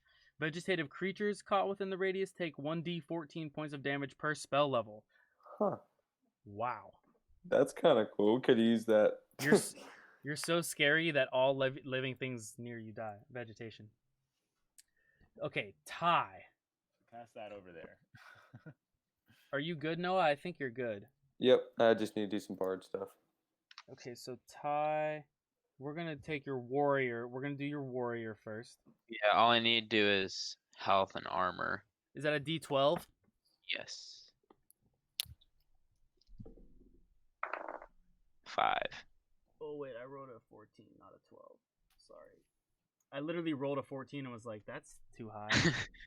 I'll take Oh it. no, it looks like bards use intelligence for magic and personality for like For Oh, bardic for your hide bardic curves performance and stuff. checks. Yeah, call to arms. Okay, good. I was like, really? That's really cool. That's perfect then. I understand the arcane, you know? Since I rolled Yeah. a 14 on the D14, I'm gonna give you 12 plus your stamina because I rolled max on that. So I have 16 hit points. Okay, you're gonna need it, I'm standing behind you. I have 6. and then you need armor. We're gonna do that later. We'll do that probably at the Okay. beginning of next session when we reconvene. Okay. Then I just need cleric stuff. Okay, cleric stuff. That's my favorite stuff. Clerics are great. You Thank wanna God someone chose cleric because y'all are gonna fucking need one. I didn't really have a choice. Are you making 2 characters too, right? Yeah. So cleric and what's the other one? Warrior. Oh hell yeah. You're gonna really appreciate Freylos. Yeah, you're All right, so 1d8. Yep. I rolled a 3. I rolled a 4. So I have 6.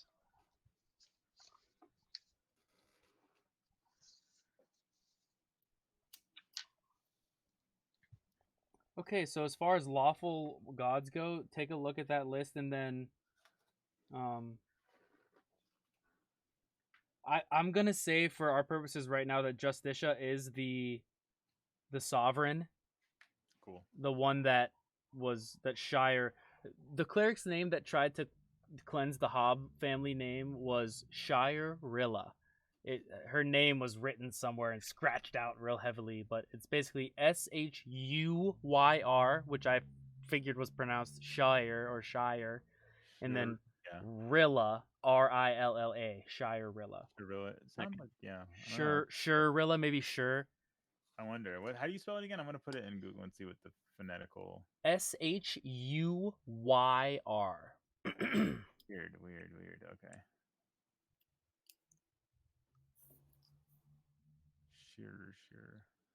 Sure. Hold on. Weird. There we go. There's a whole fucking website about it.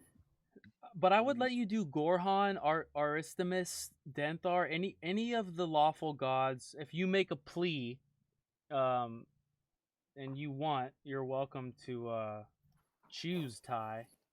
Yeah, I think I'm gonna stick with her though. Justicia. Let me just make one quick more flip through just to make sure that he doesn't say that the sovereign is specifically Shua. I heard her say. I heard your thing say it. Hold on.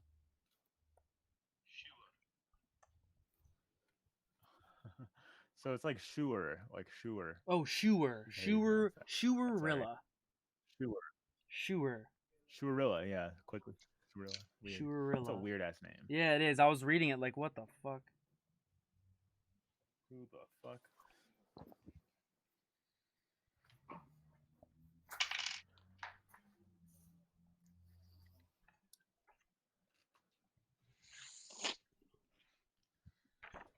Gotta be. index in this book.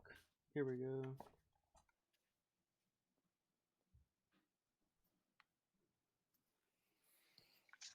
What else do you need for your cleric? Spells. And how many do you get? Page 127. I'm not sure. I have a +2 personality though. Let's see what it says on the cleric page about that. Spells known at first level, I have 4.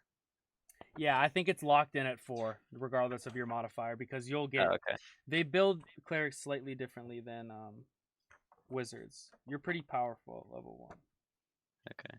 But you and I will talk about disapproval. That's something that Samba and I have been down that road before. Okay, go ahead and give me a D12, please. 2. Darkness is your first spell. Ooh. Do I have that? Do I have that mercurial stuff? No, because this is divine magic that your god is channeling directly through you. Okay. When wizards and elves deal with magic, they're dealing with something that they call in this book the phlogiston or the phlogiston, and it's weird. It can fuck up. It can backfire, and that's why wizards and elves have to. They could possibly get corrupted by their magic. You have a different form of corruption. If you fuck up, your god is gonna come in and mess with you. If a wizard fucks up, their head might turn into a crocodile head or something, or So we're not doing mercurial magic for you. Okay. And 3 more D12, please. 7. Paralysis, page 264.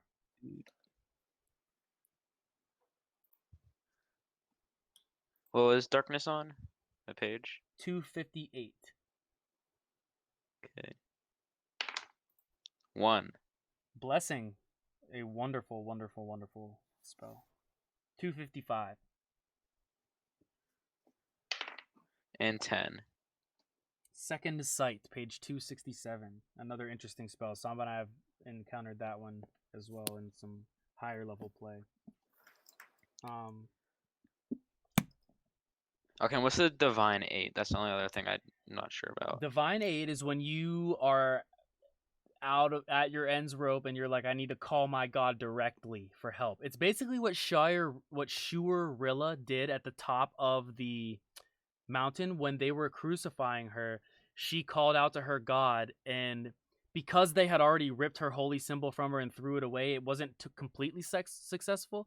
But what it did do was cast the Hobbs family turn them into phantoms and cast their farm into a pocket dimension.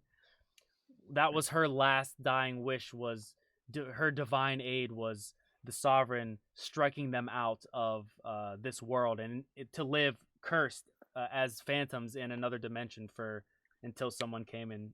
So do I only get like 1 Divine Aid? If you use divine aid, your disapproval goes up by 10 immediately. What that means is, say you roll a 1, that's disapproval. You then have to go to your disapproval chart, roll a d4 per however many you rolled on your initial roll, and it'll be something that you have to do to atone for your sins. Basically, donate money, all the way up to really brutal things like cutting off a finger and sacrificing it to your god. So Clerics stuff like are that. like probably the best class for casting because they don't really lose their spells. Even when you roll bad, you have to go to the spell page and it will say some spells you do lose still, but most clerical spells you don't lose. You just get more disapproval. And so you don't want to roll low, basically. Right. So every time you fail a spell, your disapproval will go up. So normally you just fail on a 1. Well, say you try to heal somebody and it doesn't work. Now it's at 2. Say you do it a couple more times. Now it's up to 5. If you roll a 5, same thing as rolling a 1. You have to go, you get disapproval. So if you use divine aid, it goes up immediately and you basically can't really do anything the rest of the day. It's like an all-out last dibs. Like you could. I did it first thing in an adventure one time and it screwed me over the rest of the time. Actually, that was the last adventure we played with that group. I killed it. So does disapproval like carry on throughout the days? Like does it reset? Every day it resets. Okay. Every day it resets. You also, like, if you roll disapproval on the chart, there will be things like you have to, like, one thing that Jack had was, like, pay or help rebuild the town that you're in or whatever. Or pay, like, donate 100 gold to a church that's nearby. Or you'll be given like a quest by your deity. It'll be on the chart for like whatever the deity is. Okay. So like it can sometimes like drive the game because you're like, okay, well we have to go do this now. I've been healing all you guys, like we have to go do this quest. But hey, we you gotta keep healing, you know, unless you don't want to. It's up to you. Clerics are awesome. Yeah, clerics. I think clerics, even in Pathfinder, are like my favorite class now. Damn. There's just so Definitely much. one of my favorites in DCC, but I don't know about. There's just too many options in Pathfinder. Pathfinder, there's so many cool things. Yeah, there's way too many options for stuff, but I feel like I just love being able to channel positive energy. Yeah. Yeah.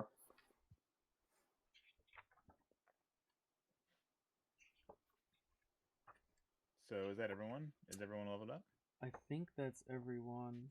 Yeah, I'm done. We all didn't die all the way. I was close, man. I had 1 HP left. Yeah, I had 1 hit point left too. Jack went. You want to die? No chance. You were like, roll a luck check. I was like, why? Let me live, man. I have my pig. The pig. Okay, so let me read this little bit tied to you about the sovereign. Temples dated to the sovereign are simple affairs, largely constructed of wood with bright white or yellow to symbolize the sovereign, granted light within all the congregants. Fire and sunlight are commonly used in religious ceremonies to the sovereign. The symbol of the sovereign is a circle, representing the god's all-encompassing arms that hold the universe. The Shud folk regularly wear the sovereign's circle around their necks or pinned to their clothes, so you can typically see that. A rich trader's sovereign circle would be made of gold, while a poor farmer would have one probably out of wood carved. You're independent, lacking strict hierarchy. Each temple is led by one or more, possibly two priests. Clark. Okay, so. Oh, I see. If you are a male cleric of the sovereign, you're called a brar or a brer. Braar. If you're a female, you're called Shure. There you go, Samba. That's where it comes from. So they basically mean revered prince and revered princess. At first level, wow.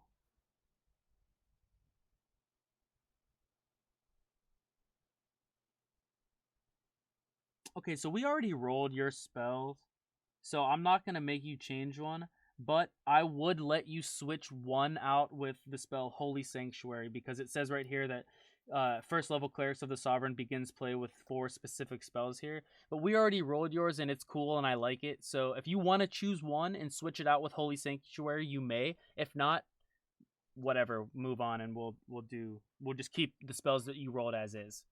Okay.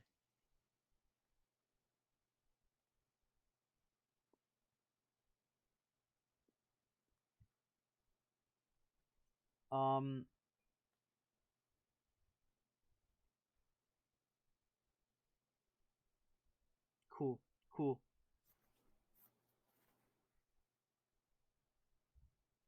Dope. So yeah, the sovereign, man. That's you worship the sovereign, the circle, the all-encompassing. I'm gonna look up stuff for specific disapproval and stuff because they don't have a ton of info on the sovereign in here, but there's enough info in DCC. Look, I have. You could even make one based off. I used these books just today. All 3 of these big ass books. I think we're pretty much good. You guys are all first level. If you guys want to roll for another half an hour and role play, like getting to the next village or like making your trek, we can. If not, we can end it right here and just say we'll meet at first level next week and get you guys rocking and rolling onto your next adventure in the Shudder Mountains. Yeah. Ding ding ding ding ding ding ding ding ding ding ding ding ding ding ding. I want to figure out who this character is. Great. I Yeah, love let's that. figure these people out. We had a great session. I had a blast. Thank you guys for this. Thank you. Jack, that was awesome. Good job. If you guys have any questions, keep the group chat popping throughout the week. I like that about groups. Like if we can chat in the group and keep the flavor going, keep the vibes going, and what's up with me getting some extra luck? So are we gonna try and do this like every Sunday night? We're gonna lock 5-6, or are we gonna we'll probably text about that. As of now, 5-6 has worked for me, Samba, and Griffin very Yeah. well. So if we Yep. start at 5-6 and just keep Sunday nights open, we'll be good to go all the way through. Fuck, who knows however high level you guys Forever. want to take it to. Yeah, we can go. I got material on material for this, so It's no big deal if like you have to cancel day of, but try not to. yes, Yeah. try not. If you I- have a conflict, definitely we can work around it. But if you can, try to stick to it, and big we'll deal. we'll You can check always- it. We'll check in the group chat throughout the week. So just let us know what's up. By Okay. far, my favorite part of the day was Ty solo going down the well, Yeah. finding the divine holy symbol as the huge monster just slowly got up, and he zup, zup, zup, zup, zup, straight up the ladder, like, or up It's the like, rope, like nothing The happened. warrior. If you watched Legacy of the Ancients, Legacy Yeah, of my- the Lombard days, or- Because I was thinking before, I was like, I would love to be a paladin, but the last title for the warrior for a law is a paladin, so it works out perfectly. Yeah. There is a paladin class. There is a paladin class if you Oh, there is. if you really want. I didn't think there was. Class. So it's Sorry, in you one of can't the it's in one of the I think it's in this one that Yeah, I Samba have it. sent. I have like a list. Yeah, in the chat I had it, but I can also post it here. Let me just look through my notes. Okay. I might look through it. I'll probably stick with a warrior, but if your warrior decides to be a paladin of the sovereign because you literally put this holy symbol in her hand, yeah, that's what I mean. it's basically a clash between warrior class and cleric anyway. So it's like half and half. Paladin's in the same one as the bard. It's in the same. It's in sorry, the I put it in the chat. cross It's in six- that- the it's cross that drive six link zine. right there at the top of my right under the 97. But you still get instead of a D die, you get a smite die, and you know it's similar. You know, but Okay. if you really want, we can change it throughout the week. It'll take 10 minutes. You and me, we'll pop into Roll20 and do it. Okay. Other than that, great job, boys. I'll see you. week. Unfortunately, the band. How many of the band members are alive? Only 2. Me and Neville, Freylis and Neville. God damn, the Spring Hollow Sprites. Well, that oboe is still in. Spring Hollow duo. The oboe's got to live on somehow. You're gonna be your own band. One Sophie man- has a fiddle now. Yeah. Oh wait, this is actually awesome because I'm the singer of the band, and now this totally useless ventriloquism has the mercurial magic of 1d6 per caster level damage. So it's just like I'm whispering just like fucking death to these whoever I'm talking. That's awesome. Yeah, so I'm just singing. I'm singing the cruising, bruising. All right, guys. Let me know if you have any questions on anything throughout the week, and we'll talk later. I'm gonna sign off. Love you guys all. Peace.